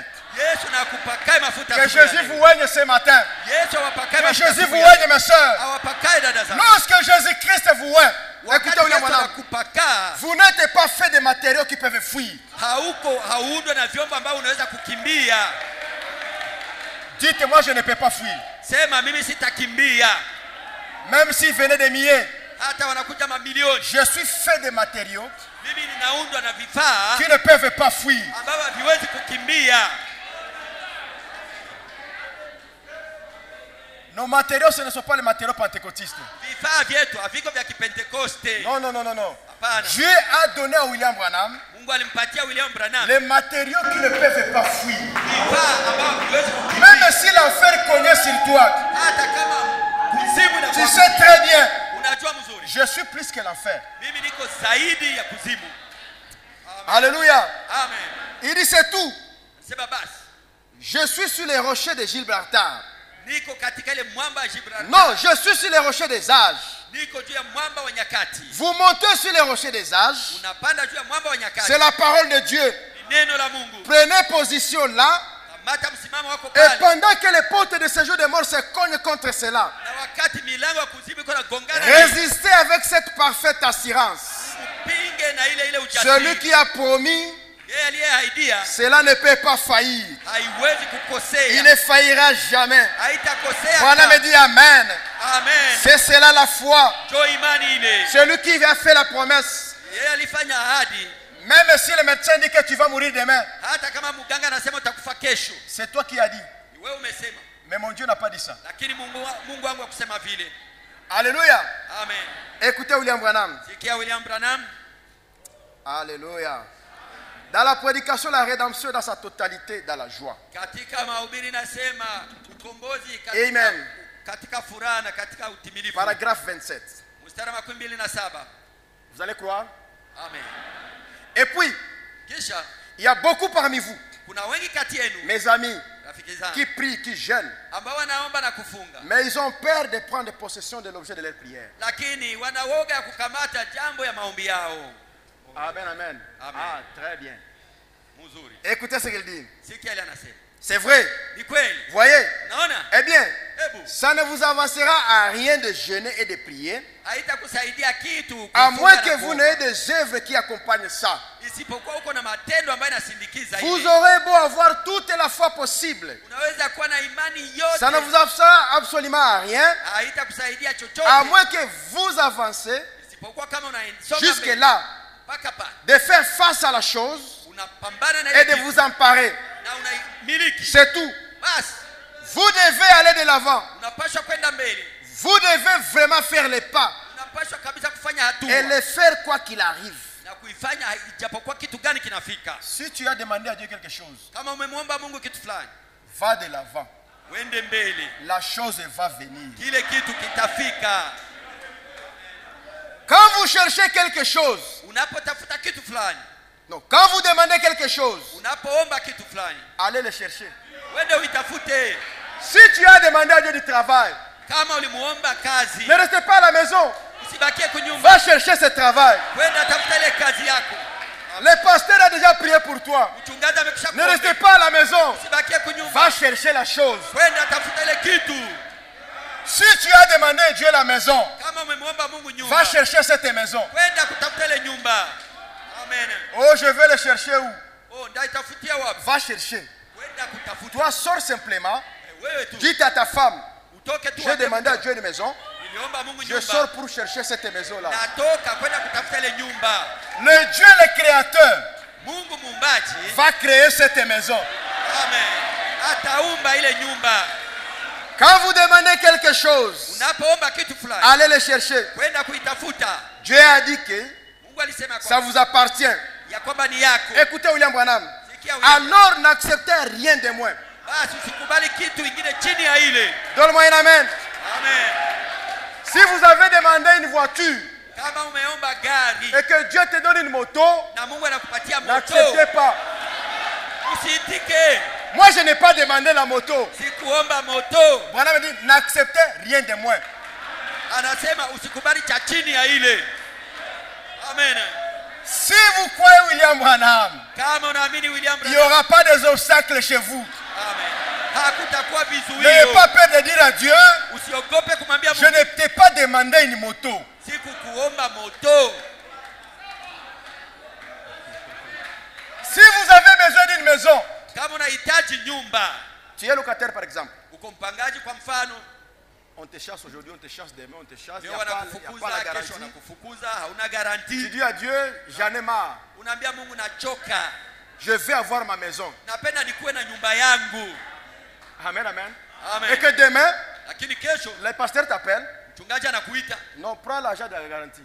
kamata hii franga ya Moi, je garanti. vais prendre cet argent, je vais manger. Kamata ile pesa ndazikula. Je n'ai pas demandé l'argent de la garantie. Mimi sikuomba ile franga ya garanti. Je ne veux pas moins que ce que j'ai demandé. Sipendi ya chini ya ile ambayo nililomba. Donne-moi un amen. Amen. Dites à Dieu, Ambia Mungu, je ne t'ai pas demandé l'argent de la garantie. sikukuomba pesa ya garanti. Non, non. Hapana. Ma prière, Ombi langu c'est que tu me donnes une maison. ni kwamba unipatie nyumba. Oh non, frère, bon, en attendant que les choses arrivent, prends d'abord ça. Ah, non, Oh non, non, ndugu, non. kwa mngojea mambo ifike. Ce n'est pas ça la foi. Haiko njoo imani ile. On a prié pour toi. Wamekuombea. Mon frère, comment tu te sens? Ndugu yangu nasikiaje? Oui, un peu bien, mais non, non, non, non, non. Nasikia mzuri lakini Non, non, non, non, non, non. Hapana, N'acceptez rien de ce que tu as demandé. Rien de moi, n'acceptez pas. usikubali ya chini ya kenye Ce uliomba. matin, j'élève ta foi. Asubuhi ya leo niko Pour napandisha que imani tes yako. prières soient proportionnelles à la réponse. Kusudi maombi yako ipatane na ombi lako. Tu as demandé A, Umeomba A, que Dieu ne donne pas B. Mungu asipatie B. Non, non, non, non, non, non. Hapana. Je vais recevoir ce que moi j'ai demandé. Napenda nipokee chenye nimeomba. Bwana me dit, Branham anasema, faites ça fanya ile et voyez les résultats. na utaona matukio.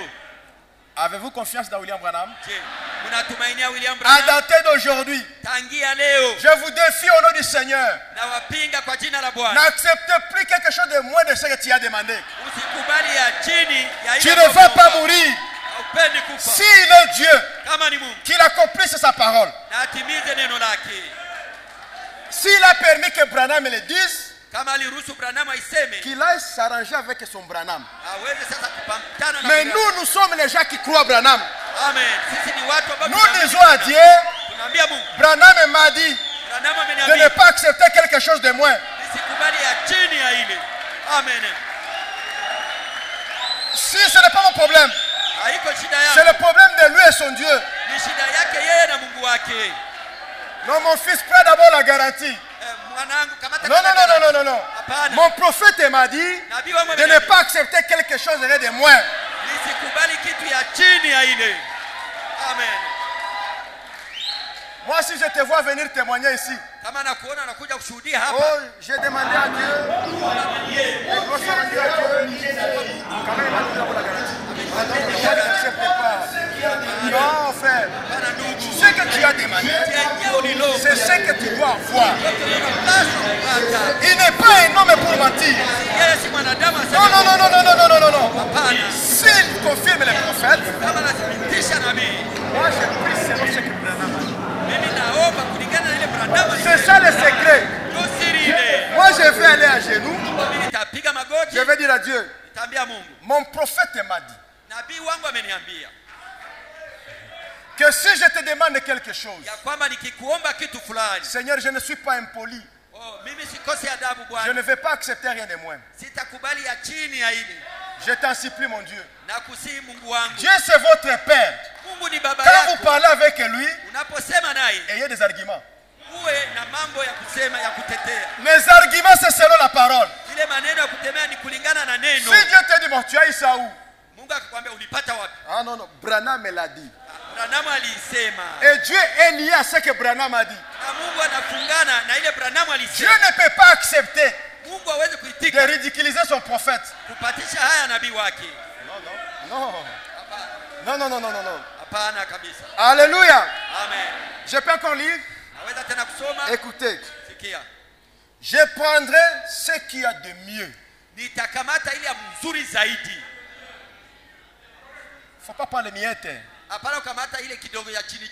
Non, non, non, non, non, non. Toi, tu es le fils du roi. Et les enfants du roi, c'est sur la table qu'ils mangent. Voilà, me dit, je ne vais pas prendre je vais prendre ce qui est de mieux. Dieu m'a promis ce qu'il y a de mieux. Dieu a promis des yeux meilleurs.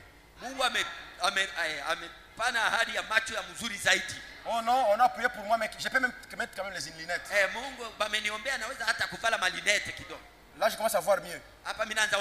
Tu vois grâce aux lunettes. Ce n'est pas ce que Dieu a promis.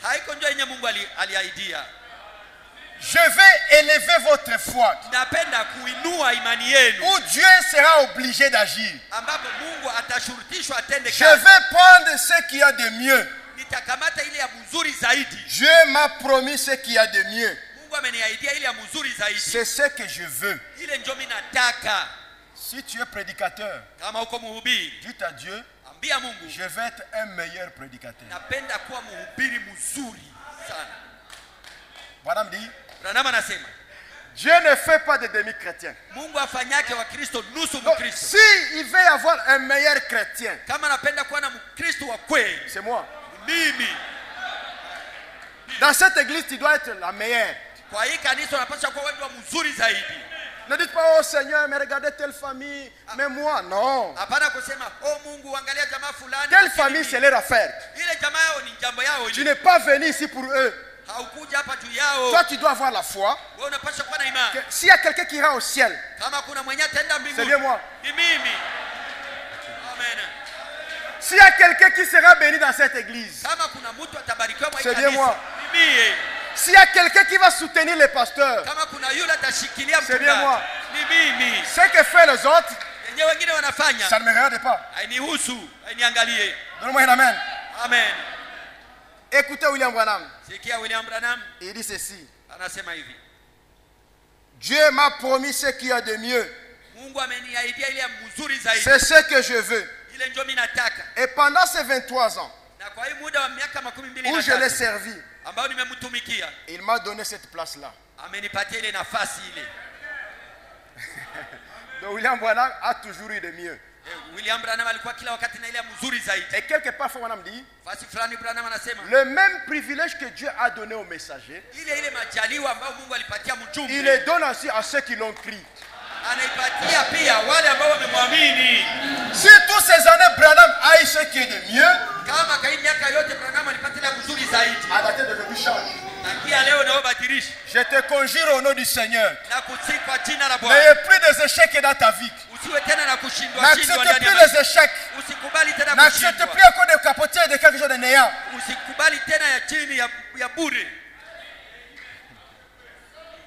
Donne-moi un amen. Alléluia. Amen. Il dit ceci. Il m'a donné cette place-là. Et aussi longtemps que je le crois na wakati wote namwamini et que je l'aime na mimi nampenda et qu'il m'aime, naye ananipenda, ce sera exactement comme ça. itakuwa tu ni vile kabisa. Aussi longtemps que tu aimes Dieu, Wakati wote unapenda Mungu, tu le crois, unamwamini, jusqu'à le jour de l'enlèvement, mpaka siku ya tu kunyakuliwa auras toujours ce qui est meilleur. utakuwa kila wakati endelea mzuri zaidi. À dater d'aujourd'hui, quand tu pries à Dieu, Tangia leo wakati unaomba dites Mungu, à Dieu ceci: ambia Mungu hivi, Seigneur, je te rappelle, Bwana Mungu mon nakukumbusha, prophète m'a dit, nabii wangu alisema, aussi longtemps que je t'aime, wakati wote aussi nakupenda, longtemps que je te crois, wakati wote nakuamini, j'aurai toujours ce qui est meilleur.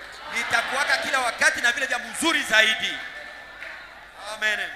Toi, tu ne pouvais pas échouer à l'université. Wewe upashwe kushindwa kwa university. Non, non, non, non, non, non. Hapana. Votre Dieu, il est la source de la sagesse et de l'intelligence. Mungu wako ndio chemchemu ya hekima na akili. Ata wenjo duru abaduru. Mimi sitie vraiment ni Viens voir ton pasteur. kuja kuona mchungaji. Pasteur, Dieu m'a pas permis d'avoir une belle intelligence. Mungu akuniruhusu niwe na akili. Mais ce n'est pas ma promesse. Lakini haiko ahadi yako. Change, change. Unibadilisha, badilisha hii. Change. Badilisha. Qu'est-ce que les voisins vont dire? Sasa wajirani watasema nini? Que je témoigne à un frère. Nishuhudie Et tu. mon Dieu, c'est lui la source de l'intelligence et de la sagesse. Baba Mungu wangu Et après les résultats, kisha matukio. c'est moi le dernier. Niko wa mwisho. Mon témoignage ne cadre pas à la réalité. Ushuhuda wangu haiambatane na vitu vile viko. Si tu n'as pas l'intelligence, Kama una akili, aujourd'hui, leo hii je vais changer cela. nitabadilisha hii. Amen. Donne-moi un amen. Amen. Alléluia. Amina. Tout ce que vous demanderez en priant, Yote ambayo utakayoomba, croyez que vous l'avez reçu. amini ya kwamba umeipokea. Et cela vous sera accordé. Na ile C'est utapata. ce qu'il a dit. Ni ile alisema. Pas vrai? Kweli. L'assemblée dit Amen. Makutano yanasema amina. C'est bien, d'accord. Ni mzuri, vema. Écoutez William Branham. Sikia William Branham. J'aime vous attendre dire Amen. Napenda kuwasikia mnasema amina. Vous savez, c'est ouvert. Unajua dada over. Amen. Amen. Ça veut dire Maana yake qu'il en soit ainsi. na iwe vile. Pour moi, vous savez, Kwangu mnajua quand je mets à parler wakati naanza kusema et que je n'entends personne dire Amen, na sisikie mtu anasema amina, ça me rend perplexe. inaacha mina babaika. Il y a quelqu'un qui depuis je suis là n'a pas encore dit Amen. Kuko mtu mwenye tangia niko hapa hajasema amina. Pour me dire ça me rend. Branham anasema inamfanya afadhaike. Est-ce que vous comprenez? Je, unaelewa? Alléluia. Amen. Écoutez, Sikia. dans la prédication et évangélisation du temps de la fin, Katika mahubiri injili ya wakati wa mwisho. 226 paragraphe. Mstari wa 226. Rappelez-vous, Kumbukeni, c'était Jésus. ilikuwa ni Yesu. Lorsque ses ennemis ont pensé qu'ils l'ont vaincu, Wakati adui zake walifikiria kwamba wamemshinda, tes ennemis ont cru qu'ils t'ont vaincu. adui zako waliamini wamekushinda. Quand ils t'ont vu à l'hôpital, ils ont dit c'est terminé. Walipokuona kwenye hospitali wakasema inakwisha kwake. Tutone ma fière anafanyaka. On va voir sa fierté là. Votre fierté doit être dans le Seigneur. Fierté yako inapaswa kuwa ndani ya Bwana. Amen, amen. Amen. Écoutez, les croyants touchants, nous l'avons à la croix. Asiamini akasema, "Oh, tumempata kumsalaba." Les sédiciens et les pharisiens qui les haïssaient et qui l'ont pendu à une croix, eux pensaient, Wasadukana na Wafarisayo ambao walimchukia na kumpamba kwenye msalaba walikuwa nous l'avons eu maintenant. tumempata sasa. C'était à peu près à ce moment-là Ilikuwa ni karibu kwa ile wakati que Dieu est entré en scène. Mungu aliingia kwenye kazi. Donne-moi un amen. Amen. Quand les choses semblent noires, Wakati vitu vinafanana kuwa giza, toi ma soeur qui pleure, mon frère qui pleure, ça ne va pas, ça n'évolue wewe pas. ndugu yangu na dada yangu konalia, unasema mambo haiendeki. Les gens disent que c'est fini pour toi. Na watu wanasema kwake inaisha. Dieu n'est pas encore mort. Mungu bado hajakufa. Il va entrer en scène. Ataingia mukazi. Écoutez, Sikia, il dit ceci. anasema Il hivi. a ressuscité le matin de Pâques Alifufuka asubuhi ya Pasaka. et a brisé les royaumes de Satan Na akavunja ufalme et a ressuscité avec. na C'est sûr. akafufuka nayo. Ni kweli. C'était juste à ce moment de faiblesse. Ilikuwa ni kwa ile wakati ya madhaifu. Vous croyez ça? Amini ile. Quand Jésus est ressuscité, Yesu alipofufuka, je vais vous donner une histoire. nawapatia habari moja. Les gens qui sont venus le matin de Pâques, Wale watu walifika pale asubuhi ya Pasaka, ils se disaient, walikuwa nasema, qui va rouler la pierre pour nous? nani ataviringisha ile lijiwe juu yetu? Qui va rouler cette pierre? Nani mwenye atatuviringisha ile lijiwe? Je ne sais pas les pierres de ta vie. Sijue wewe lijiwe yako ya maisha yako ni gani? Tu te poses la question, cette pierre, qui va rouler cette pierre? Unajiuliza sasa, nani mwenye ataviringisha ile lijiwe? Mais je vais voir mon Seigneur. Napenda nimuone Bwana Mais wangu. cette pierre, qui va la rouler? Lakini hili lijiwe nani atalitoa La hapa? Bible dit ceci. Biblia inasema hivi. L'ange était descendu. Malaika alishuka. Il a roulé la pierre. Akaviringisha Et jiwe. il s'est assis sur la pierre. Na akakaa juu ya jiwe. Pour que personne d'autre ne puisse plus la rouler. Kusudi mwingine La asiviringishe pierre de ta vie. ile jiwe ya maisha yako. Le même ange que Branham nous a amené Huyu malaika va rouler la pierre. ataviringisha et il jiwe. va s'asseoir. Ataketi. Nous allons voir quel est ce démon, Taona pepo gani ile? quel est ce sorcier, Mchawi gani ule? quel est ce magicien Magicien gani qui ule? va encore rouler la pierre Ambaye ataviringisha tena pour ile que tu jiwe. ne voies pas le Seigneur. Kusudi usimuone Bwana. Donne-moi un amen. Amen. Ce matin, Asubuhi ya leo les pierres seront roulées. mawe itaviringishwa. Si c'est une pierre de célibat, Kama ni jiwe ya usimbi, cette pierre sera roulée ile jiwe et litaviringishwa. l'ange va s'y asseoir. Na malaika atakaa juu yake. Amen. Amen. Si tu n'as pas les enfants, Kama huna watoto aujourd'hui, leo hii, Dieu du ciel Mungu wa mbinguni va envoyer un ange. atatuma malaika. Roule-moi cette pierre. Niviringishie Parce que jiwe. ma fille elle-même, hein, Kwa maana binti wangu il ne saura pas rouler la pierre. yeye mwenyewe hataweza. Roule-moi cette pierre Viringisha mie hii et que jiwe tu t'assoies là. na ukae pale juu yake. Amen. Donne-moi un amen. Amen. Amen. Amina. Quelle est la pierre de ta vie? Sasa jiwe ya maisha yako ni gani?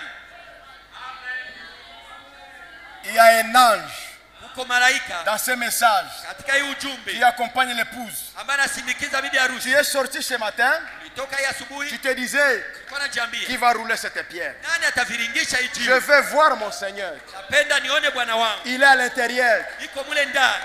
Et quand la pierre fut roulée, Na ile jiwe ilipoviringishwa, la bonne nouvelle était que habari njema ilikuwa ni kusema le Seigneur n'est plus dans la tombe. Bwana haiko tena ndani ya kaburi. La bonne nouvelle est que Habari njema ni tu kwamba as la solution à ton problème. kuna suluhisho kwa shida yako. Amen. Amen. Frère, cette histoire ne reviendra plus jamais. Ndugu, ile jambo haitarudiaka tena. Je te rassure au nom de Jésus-Christ. Amen. L'ange va s'asseoir sur cette pierre. Malaika atakaa juu ya ile jiwe. On verra qui va déloger l'ange. Tutaona nani mwenye atasimamisha ule malaika pale. Amen. Amen. Alléluia. Amina. Je vais lire l'histoire là que je vous ai dit. Nitasoma ile habari ambayo nilisoma. Il n'y a pas longtemps, il y avait une femme. Hakuna muda mrefu kulikuwa mwanamke C'était mmoja. à l'une des réunions. Ilikuwa katika moja ya Elle mikutano. souffrait sérieusement de l'estomac. Alikuwa anasumbuka sana na estoma. Elle est rentrée à la maison après la réunion. Akarudia nyumbani kisha mkutano. Elle était passée par l'estrade. Alikuwa amepita pale kwenye Elle jukwaa. pouvait, elle n'arrivait pas à tout manger. Hakuwa anafikia kukula hata kitu yoyote. Rien n'est resté dans son estomac. Hakuna kitu ilikuwa nabakia ndani ya estoma yake. Là donc, l'acide lui remplissait la bouche Asidi ilikuwa namjaa kinywa. et c'était plein de gaz. Na alikuwa anajaa na gas. Elle se retrouvait donc dans un état si affreux Alikuwa anapatikana katika hali qu'elle mbaya avait des sana. palpitations du cœur. Kwa gisi alikuwa anapiga moyo. Elle n'arrivait pas à se reposer la nuit. Angeweza kupumzika usiku. Elle a dit, Akasema, quand je suis passé à l'estrade, nilipopita kwenye mimbari, je vous ai regardé. nikakutazama. Elle a dit, Akasema, vous m'aviez saisi par la main. ulinishika kwenye mkono. A-t-elle dit, Ule ça a mwanamke commencé, akasema, ikaanza. point. Elle a dit, votre visage avait changé. Sura yako ikabadilika. Ça, c'est l'ange qui entre en action. Pale ni malaika anaingia mpako. Votre visage avait changé. Sura yako ikabadilika. Et quelque chose a parlé sur un ton différent. Na kitu fulani ikasema kwa sauti Disant, tofauti. Ikisema, ainsi dit le Seigneur, hivi asema Bwana, vous souffrez de l'estomac, unasumbuka na mais hicho, votre foi vous a guéri. lakini imani yako imekuponya. Amen, amen. Amen. Elle a dit, Akasema, j'ai quitté l'estrade en me réjouissant. nikatoka kwenye mimbari na La furaha. personne la plus heureuse, à mon avis, Mtu wa heri sana qui est au monde. ambaye anakuwa mdunia. Elle a dit, Akasema, je suis rentré ce soir-là, nikarudia ile jioni, je suis rentré à la maison nikarudia nyumbani, et j'ai essayé de manger. nikajaribu kula. Il faut passer à l'action. Inabidi na ufanye nini? Amen, amen. Amen. j'ai essayé de manger. Elle a dit, lorsque j'ai essayé de manger, il y avait les mêmes effets qu'auparavant. Dieu a dit, ainsi dit le Seigneur, tu es guéri. Elle veut essayer mêmes effets. Quelle serait ta réaction? Amen, amen. Amen. Il dit ceci. Elle a dit, lorsque j'ai essayé de manger, il y avait les mêmes effets qu'auparavant. Elle a dit, je suis resté juste avec cela. Je ne me suis pas relâché. Elle a dit, les jours s'écoulèrent, les uns après les autres. Vous aviez quitté la ville et d'autres villes. La sœur est restée malade. Les jours s'écoulèrent. Branham quitte la ville. Comme moi je vais quitter aussi la ville. Branham a quitté d'autres villes. La sœur continue à souffrir. Et elle est venue à la réunion.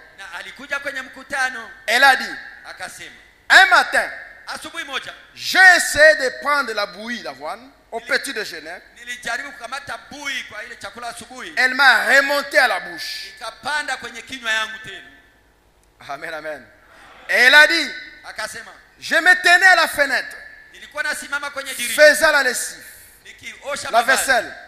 Je pleurais disant, Seigneur, je ne peux qu'être sûr que c'est la vérité. Même si je suis toujours malade, ce que Branham a dit, je suis sûr que c'est la vérité. Amen, amen. Et il m'a dit que si je témoignais quelque chose de moins, eh bien ma foi diminuerait. L'ange lui a dit, ne témoigne pas quelque chose de moins. Alléluia. Toi aussi ne témoigne pas quelque chose de moins. Ce que Dieu t'a donné, c'est ce qui va arriver. Elle a dit, pendant que je me tenais là, a-t-elle dit, la sensation la plus douce m'a envahi. Je ne l'avais jamais éprouvé de ma vie. Alléluia. Elle a dit, toute la brûlure a cessé.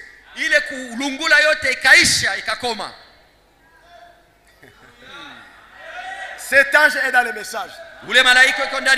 La grossesse envoie, a-t-elle dit, m'a quitté. Elle a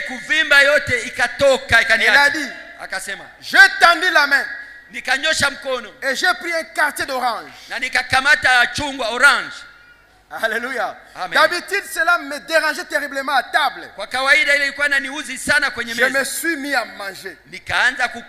Elle a dit, quand cela est descendu, ça n'a pas brûlé. Elle a dit, j'ai fini mon bol de bouillie d'avoine. Et j'ai versé un peu de café. Je n'avais pas pris depuis longtemps. Je dis, et c'était bien. Alléluia. Amen. Ce que tu ne faisais pas hier, tu vas le faire aujourd'hui. Alléluia. Amen. Elle a dit, j'ai couru chez ma voisine pour lui en parler. Alléluia. Amen. On avait prié pour elle aussi. À quelques maisons en bas de chez moi, on avait prié pour une grossesse qu'elle avait à la gorge. Je suis allé lui rendre compte de ce qui m'est arrivé.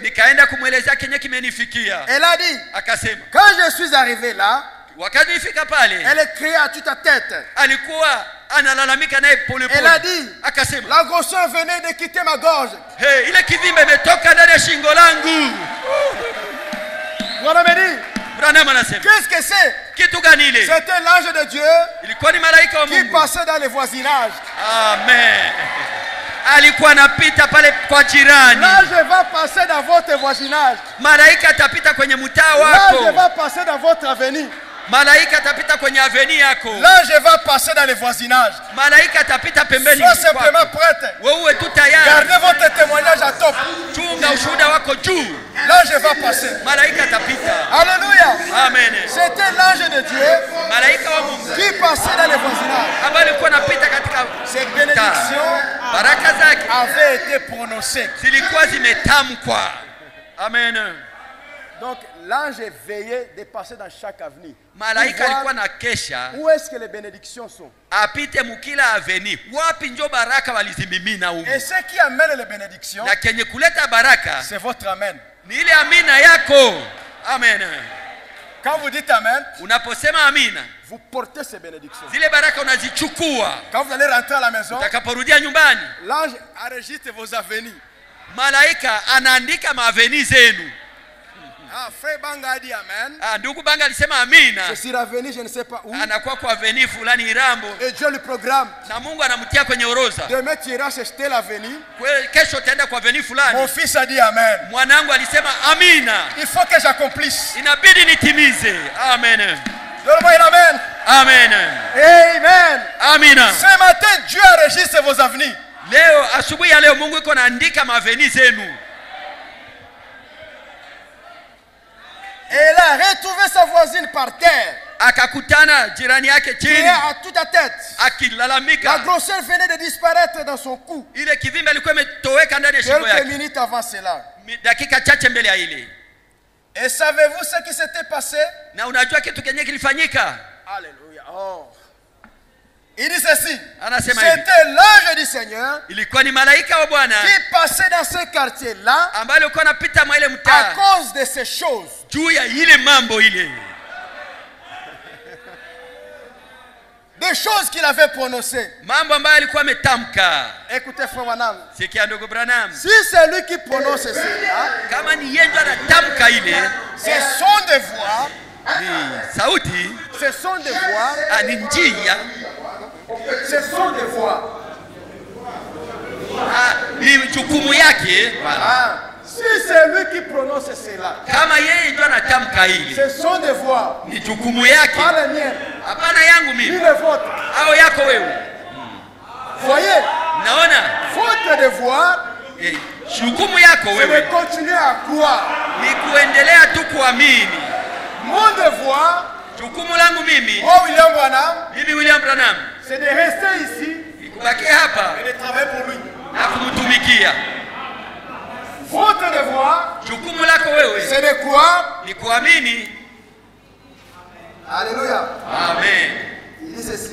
Anasema hivi, Oh, c'est de croire qu'il vous a dit ni kuamini kwamba amekwambia et Dieu fera s'accomplir cela. na Mungu atafanya atimize ile. Je peux répondre.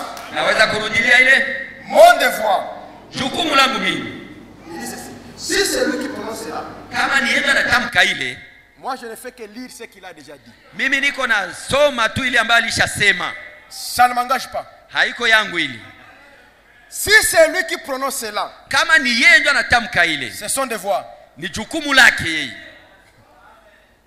Je crois qu'il est en train d'écouter. Iko Pas na les miennes, hapana yangu ni mimi les vôtres. au yako wewe. Vous voyez, Naona votre devoir, jukumu lako c'est de wewe continuer à croire. ni kuendelea kuamini. Mon devoir, Jukumu langu c'est de mimi rester ici ni kubakia et de hapa travailler pour lui. na kumtumikia. Votre devoir, Jukumu lako c'est de croire ni kuamini ce qu'il vous dit kila nawaambia, et Dieu fera s'accomplir cela. na Mungu atafanya ile itimie. Amen. L'ange va passer Malaika atapita dans votre quartier, ndani ya mtaa wako, dans votre avenue. katika aveni yako. Ce qui va pousser l'ange de te suivre, Ile ambayo itasukuma malaika akufate c'est quand tu crois. ni wakati unaamini. Bonhomme dit, ce n'est pas mon problème. Branham anasema haiko shida yangu Ce mimi, n'est pas aussi votre problème. na wewe haiko shida yako Comme wewe. tu as cru, Vile uliamini, comme celui qui a parlé, jinsi ule ambaye alisema, un ange va entrer dans votre quartier. malaika ataingia mumutaa yako, mkartie yako. Vous croyez ça? Amen. Ok. Dans la prédication, la foi parfaite. Katika mahubiri nasema imani kamilifu. Paragraphe 93. Mstari wa 93. Il dit ceci. Anasema hivi. Jésus avait la foi parfaite. Yesu alikuwa na imani kamili. Amen. Amen. Il l'avait. Alikuwa nayo. Et elle vint parce qu'il était la parole. Na ilikuja kwa maana yeye alikuwa neno. Lui, il était la parole. Yeye alikuwa neno. Vous croyez ça? Amen. Écoutez Branham. Sikia Branham. Et vous devenez la parole. Na nyinyi mnageuka neno. Mnakuwa neno. Amen. En devenant la parole, vous devenez comme Jésus. Mnapogeuka neno, mnakuwa sawa Yesu. Vous devenez la parole. Mnageuka kwa neno. Comme vous recevez la parole. Jinsi mnapokea neno. Si vous demeurez en moi. Mkidumu ndani Et yangu. que mes paroles demeurent en vous. Na maneno yangu yanadumu ndani yenu. Branham précise. Branham anatia Mes paroles. maneno yangu. C'est-à-dire. Ni kusema. Cette parole. Hii neno. Demeure en vous. Inadumu ndani yenu. Demandez ce que vous voudrez. Ombeni yote ambayo mnataka. Et cela vous sera accordé. Na ile mtaipewa. Vous voyez? Mnaona? Si vous dites à cette montagne. Kama ukiambia huu mlima. Ôte-toi de là. Toka pale. Et si vous ne doutez pas. Na kama usiposhakia. Mais croyez que ce que vous dites arrive. Na unaamini kwamba ile unasema itafika. Vous le verrez s'accomplir. Utaona inatimia. Tout ce que vous demandez en priant. Yote ambayo mtaomba croyez que cela vous croyez que vous l'avez reçu. Amini kwamba umepokea. Et vous la verrez s'accomplir. Na mtaona inatimia. Cela vous sera donné. Ile mtaipewa. Écoutez Branham. Sikia Branham. Ni le temps. Wala wakati. Ni l'espace. Wala mwenendo fulani. Ni rien d'autre. Wala chochote kile. Ne le changera. Haitaibadilisha. Vous savez que c'est fait. Unajua ya kwamba imefanyika. C'est déjà tayari. C'est déjà fini. Na inakwisha pale. Commencez à témoigner. Anda sasa kushuhudia. La chose là, elle est votre. Ile kitu ni yako. Amen, amen. Amina. Écoutez William Branham. Sikia William Branham. Ok. Dieu. Mungu. Dans la prédication, Dieu tient sa parole. Katika mahubiri Mungu anashika neno lake. Paragraphe 73. Mstari 73. Dieu était prêt. Mungu alikuwa tayari. Il est prêt ce matin. Iko tayari asubuhi ya leo. Parce que le temps de la promesse approchait. Kwa maana wakati ya ahadi ilikuwa nakaribia. Dieu a envoyé un ange. Mungu alituma malaika sur la terre duniani pour préparer les gens. Kusudi atayarishe watu. Pour accomplir sa parole. Kusudi atimize neno lake. Car Dieu tient toujours sa parole. Kwa maana Mungu anashika kila wakati neno lake. Il a dit à Moïse. Akamwambia Musa. Je vis les souffrances de mon peuple. Nimeona mateso ya taifa langu. Dieu a vu ta souffrance. Mungu ameona mateso yako. Dieu a vu ta maladie. Mungu ameona magonjwa yako. Dieu a vu tes difficultés. Mungu ameona shida zako. Vous croyez qu'il voit ça? Munaamini kwamba anaona ile? J'ai vu les souffrances de mon peuple. Nimeona mateso ya watu wangu. Et j'ai entendu les gémissements. Na nimesikia manunguniko. Et les cris que leur font pousser les oppresseurs. Na ile makelele ambao wale watesi wanawafanyia. Et je me suis souvenu. Na nimekumbuka. Je me suis souvenu de ma parole. Nimekumbuka neno langu. De ma promesse. Ahadi yangu. Soyez heureuse. Muwe wenye heri. Ce matin, Dieu s'est souvenu. Hii asubuhi Mungu amekumbuka. Dieu a vu l'oppresseur. Mungu ameona ule mtesi. Dieu a vu les difficultés. Mungu ameona zile shida. Dieu a vu tes plaies. Mungu ameona kilio yako. Dites merci Seigneur parce que tu m'as vu. Amen. Merci Seigneur parce que tu m'as vu. Écoutez. Sikia. Gloire soit rendue à Dieu. Utukufu kwa Mungu. Toujours présent du rocher. Maji kila mara kwenye mwamba. Maintenant frères et sœurs. Sasa ndugu zangu na dada zangu. Je vais vous demander quelque chose. Nataka kuwaomba kitu fulani. Alors, si nous sommes nés de nouveau de l'Esprit de Dieu. Basi kama tumezaliwa upya kwa roho wa Mungu. Qui croit qu'il est né de nouveau de l'Esprit de Dieu? Nani anaamini ya kwamba amezaliwa upya kwa roho wa Mungu? Très bien. Mzuri sana. Dieu n'a pas de petites parties faibles. Mungu hana sehemu ndogo za udhaifu. Et de grosses parties fortes. Na sehemu kubwa zenye nguvu. Il est entièrement Dieu. Yeye iko lote Mungu. Yeye wote. Donne-moi un amen. Amen. Et si na kama vous avez suffisamment de Dieu en vous, Na kama uko na Mungu wa kutosha ndani yako, à tel point kwa gisi que cela soit à peine une ombre. ile ikuwe karibu kimvuli. Donc, le degré de la divinité en vous, Ni kusema kiwango ya uungu ndani yako, même si ce n'est pas Dieu, hata kama haiko mais Mungu, c'est une ombre seulement, l'ombre de Dieu. lakini kimvuli tu, kimvuli ya La Mungu. force est là qui te pousse à ne plus mentir. Ile nguvu yenye na kusukuma usiseme uongo Cette te. force qui te pousse à t'habiller comme une sœur. Ile nguvu yenye kukusukuma uvae C'est kama juste dada. une ombre. Ni kimvuli tu. Si simplement vous avez ça, Kama uko tu na ile kimvuli. Branham ne dit pas que tu puisses avoir un fils de Dieu. Branham aseme ukuwe na ngungulu ya Mungu. Non, non, non, non, non, non, non. Hapana. Si vous avez à peine une ombre, Kama uko tu na kimvuli tu, c'est suffisamment de puissance ile ni nguvu za kutosha pour créer une nouvelle terre. kusudi umbe dunia mpya. Donne-moi un amen. Amen. Ici, donne-moi un amen. Amen. Cette force qui te pousse, ma soeur, Ile nguvu zenye kusukuma dada yangu, à garder ta chevelure, unachunga nywele zako, c'est à peine une ombre de Dieu. iko kimvuli tu ya Mungu, Mais cela lakini ile a la puissance iko na nguvu de créer les choses de la terre. kuumba mbingu na dunia. Est-ce qu'il y a les croyants de William Branham? Je, kuna wale ambao wanaamini William Branham? Amen. Amen. C'est suffisamment de puissance Ile ni nguvu za kutosha pour créer une nouvelle lune kusudi iumbe mwezi mpya et un nouveau système. na mfumo mpya. Je ne sais pas le système de ta vie, Sijue mfumo gani wa maisha yako, le système de votre famille, sijue mfumo wa jamaa lako likoje, mais cette ombre que tu as lakini ile kimvuli uko nayo peut créer un nouveau système. inaweza kuumba mfumo mpya. Tu dis, pour ma famille, je crée un nouveau système. Unasema kwa jamaa langu mie naumba hali ingine. Est-ce que vous croyez? Je, unaamini? Il dit, c'est Dieu Anasema ni Mungu et c'est fort. na ina nguvu. Alléluia. Amen. Et à ce moment même, Na kwa hii wakati, dans chaque croyant ici, katika kila mwamini hapa, il y a un croyant. je, kuna mwamini? Vous croyez ce que Branham dit? Munaamini ile Branham À anasema? cet instant même, Kwa hii wakati, pas après la réunion, hapana kisha pas mkutano, après demain. hapana kisha kesho. Branham dit, ce n'est pas une affaire de vision. Branham anasema haiko jambo ya maono. Non, je veux que je voie d'abord une vision. Oh, nione kwanza maono. Je veux que Dieu me parle dans une songe. Napenda Mungu anizungumzie katika La ndoto. plus grande vision, Maono makubwa sana c'est la parole de Dieu. ni neno la Mungu. Amen. Ça, c'est la plus grande vision. Ndio maono mkubwa sana. Même si tu n'as pas de dons, Hata kama huna karama, tu ne fais pas de songes, tu ne vois pas de vision. hauonake ndoto, Ça, c'est petit plus que la parole. maoni. C'est petit. Ile iko chini sana, ni kidogo La kwa plus grande vision, lakini maono, la plus grande vision, ono kubwa c'est ce que Branham me dit. ni ile ambayo Branham Et Branham anasema. me dit ceci, Branham anasema hivi, c'est que toi tu es. chenyewe huko. Alléluia. Amen. Amen.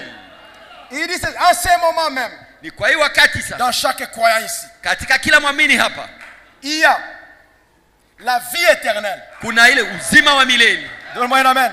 Amen.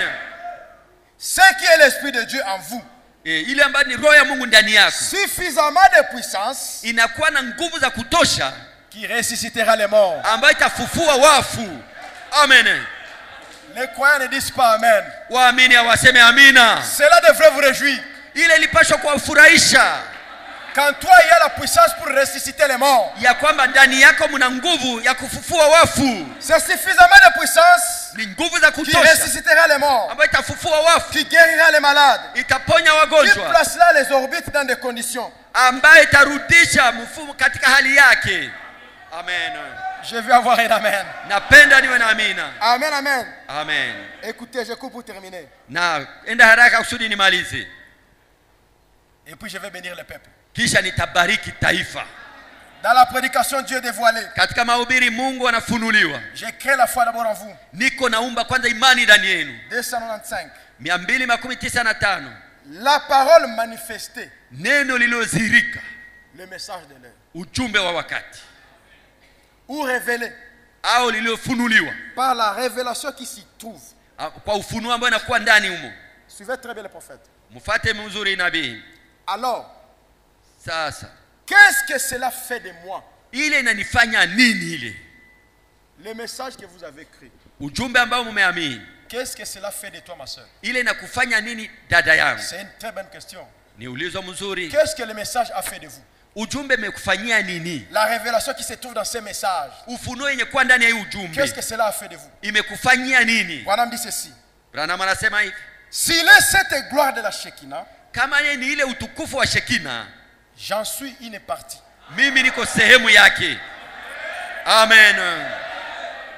Si le message de l'heure, kama ujumbe wa wakati, c'est ça la gloire de Shekinah, ndio utukufu wa Shekina, j'en suis une partie. Mimi ni sehemu yake. Amen. J'en suis une partie.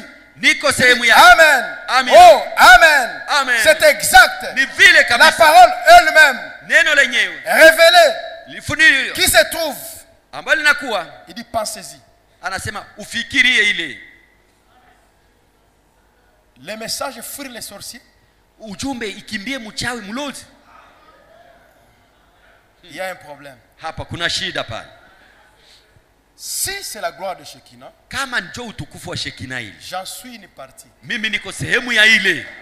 Imagine-toi. Wewe ufikiri. Quand la gloire de Shekinah descendait sur la montagne. Wakati utukufu wa Shekina ilikuwa inashuka kwenye À mlima. l'époque de Moïse. Wakati wa Musa. Personne ne pouvait même pas toucher le bord de ma montagne. Hakuna mwenye angekaribia hata kugusa mlima ule. Si l'animal s'approchait, l'animal était tué. Kama mnyama angekaribia angekufa. Mais toi tu es une partie de cette gloire. Lakini wewe uko sehemu ya ile utukufu. Maintenant un sorcier te touche. Sasa mulozi anakugusa. Et tu fuis. Na wewe unakimbia. Les choses doivent changer. Vitu vinapaswa kubadilika. Les choses doivent changer. Mambo yanapaswa kubadilika. Pesez ce que Branham vous dit. Utie kwenye munzani ile ambayo Branham anasema. Si vous êtes le anasema. croyant de Branham, kama uko muamini wa Branham, devenez ce qu'il a dit. na ukamate ile amesema. Alléluia. Amen. Je vais bénir les peuples. Natafuta kubariki taifa sasa. Il est inclinons nos têtes. Tuinamishe vichwa vyetu. Aujourd'hui c'est ton jour. Leo ni siku yako. Aujourd'hui c'est le temps. Leo ndio wakati. C'est la saison. Ndio majira. C'est la saison ma sœur, mon frère. Ndio majira ndugu na dada. Dieu s'est souvenu de toi. Mungu amekukumbuka. Il a écouté tes plaintes. Amesikia kilio chako. La pression que te fait l'oppresseur. Ile pressure ambayo ilikuwa kwa mwenye dhambi. Dieu vient mettre fin à cela. Mungu anakuja kuimaliza. Avec nos têtes inclinées. Pamoja na vichwa vyetu vimeinama. C'est terminé cette histoire qui te faisait pleurer. Ile kitu ambayo ilikuwa nakulilisha inaisha. C'est terminé. Inamalizika. Au nom du Seigneur Kwa Jésus-Christ. jina la Bwana Yesu Kristo. C'est terminé. Inaisha.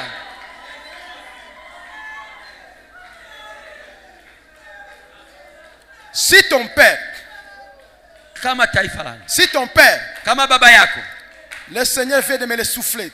Bwana Mungu ameninongonezea hapa. Si ton père, kama baba yako, là dans votre village, katika kijiji chako kule, dans leurs histoires de coutumes, katika ile mambo yao ya asili, il t'a offert comme sacrifice. Alikutoaka kama vile sadaka. Aujourd'hui, leo hii, il y a un ange qui vient te faire sortir de là. Amen. Kuna malaika ambaye atakutosha ndani ya ile. On a dit que toi tu ne vas pas prospérer. Wakasema non, non, non, non, non, non, non. Utafanikiwa. Hapana. Je viens changer cette histoire. Nakuja kubadilisha ile mambo. Même en enfer, hata kuzimu, mon Dieu est plus fort là-bas. Mungu wangu ana nguvu kule. Là où on t'a lié ma soeur. Kwenye walikufungaka. Là où on t'a lié mon frère. Kwenye ulifungiwaka ndugu yangu. Dans vos histoires de coutumes. Katika mambo yenu ya asili. L'ange du Seigneur. Malaika wa Bwana. Dont je suis le serviteur. Ambao niko mtumishi wake. Mais te dit ce soir. Anambia jioni te dit ce matin. Hii asubuhi. Il va te faire sortir de là. Atakutosha kule kwenye uko.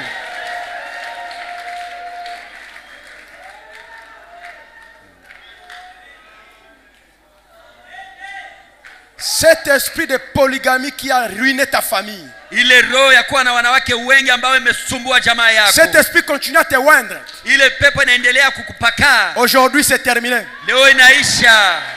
Ton père polygame. Baba yako ton grand frère polygame. Ton petit frère polygame. Mdogo yako na wanawake wengi. Toute la famille polygame. Jamaa yote ton oncle polygame. Tu n'es pas de leur famille. We hauko wa jamaa yao. Dans la famille de Dieu, katika jamaa ya Mungu, tu vas rester simplement avec cette sœur-là. Utabakia tu na ule dada basi. Alors que je vais laisser la place au pasteur, wakati natafuta kuacha nafasi kwa mchungaji, l'ange du Seigneur est là. malaika wa Bwana iko pale. Ton amen va le lier à toi. Amina yako Il itaunganisha va na te suivre dans ton avenir. atakufuata muaveni yako. L'ange ira dans votre quartier Malaika ataenda mkartie yako pour accomplir ce dont tu as dit amen. kusudi atimize ile ambayo umesemea amina. Amen. Je laisse la place à notre pasteur. Naacha nafasi kwa mchungaji wetu.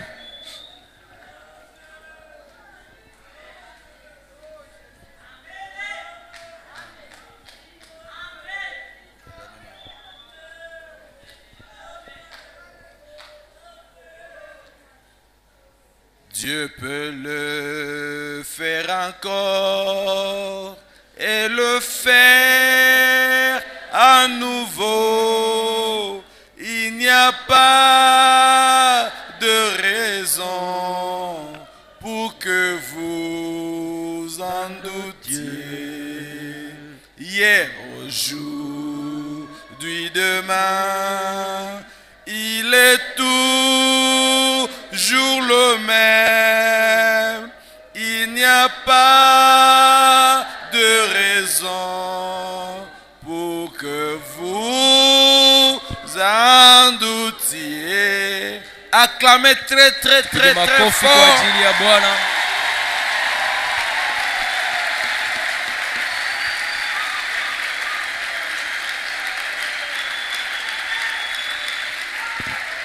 Dieu peut le faire encore et le faire à nouveau. Il n'y a pas de raison pour que vous en doutiez. Hier, aujourd'hui, demain, il est toujours le même. Il n'y a pas de raison pour que vous en doutiez. Dieu peut guérir encore. Mungu anaweza ponya tena. Guérir encore. Levez-vous Simame. et le faire à nouveau. Il n'y a pas de raison pour que vous en doutiez. Hier, aujourd'hui, demain, il est toujours le même. Il n'y a pas de raison pour que vous en doutiez.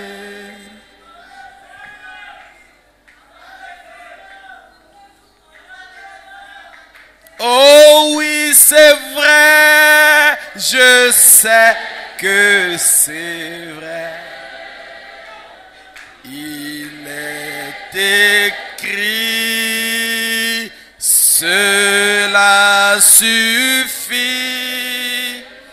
que Jésus m'aime au bonheur suprême.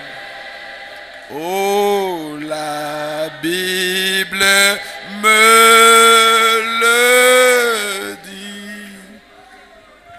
Oh oui, c'est vrai, c'est vrai. Je sais que c'est vrai. Il est écrit, cela suffit, que Jésus m'aime au bonheur suprême, la Bible. Jésus quitta le trône de son Père. Jésus quitta le trône de son Père et descendit ici-bas sur la terre.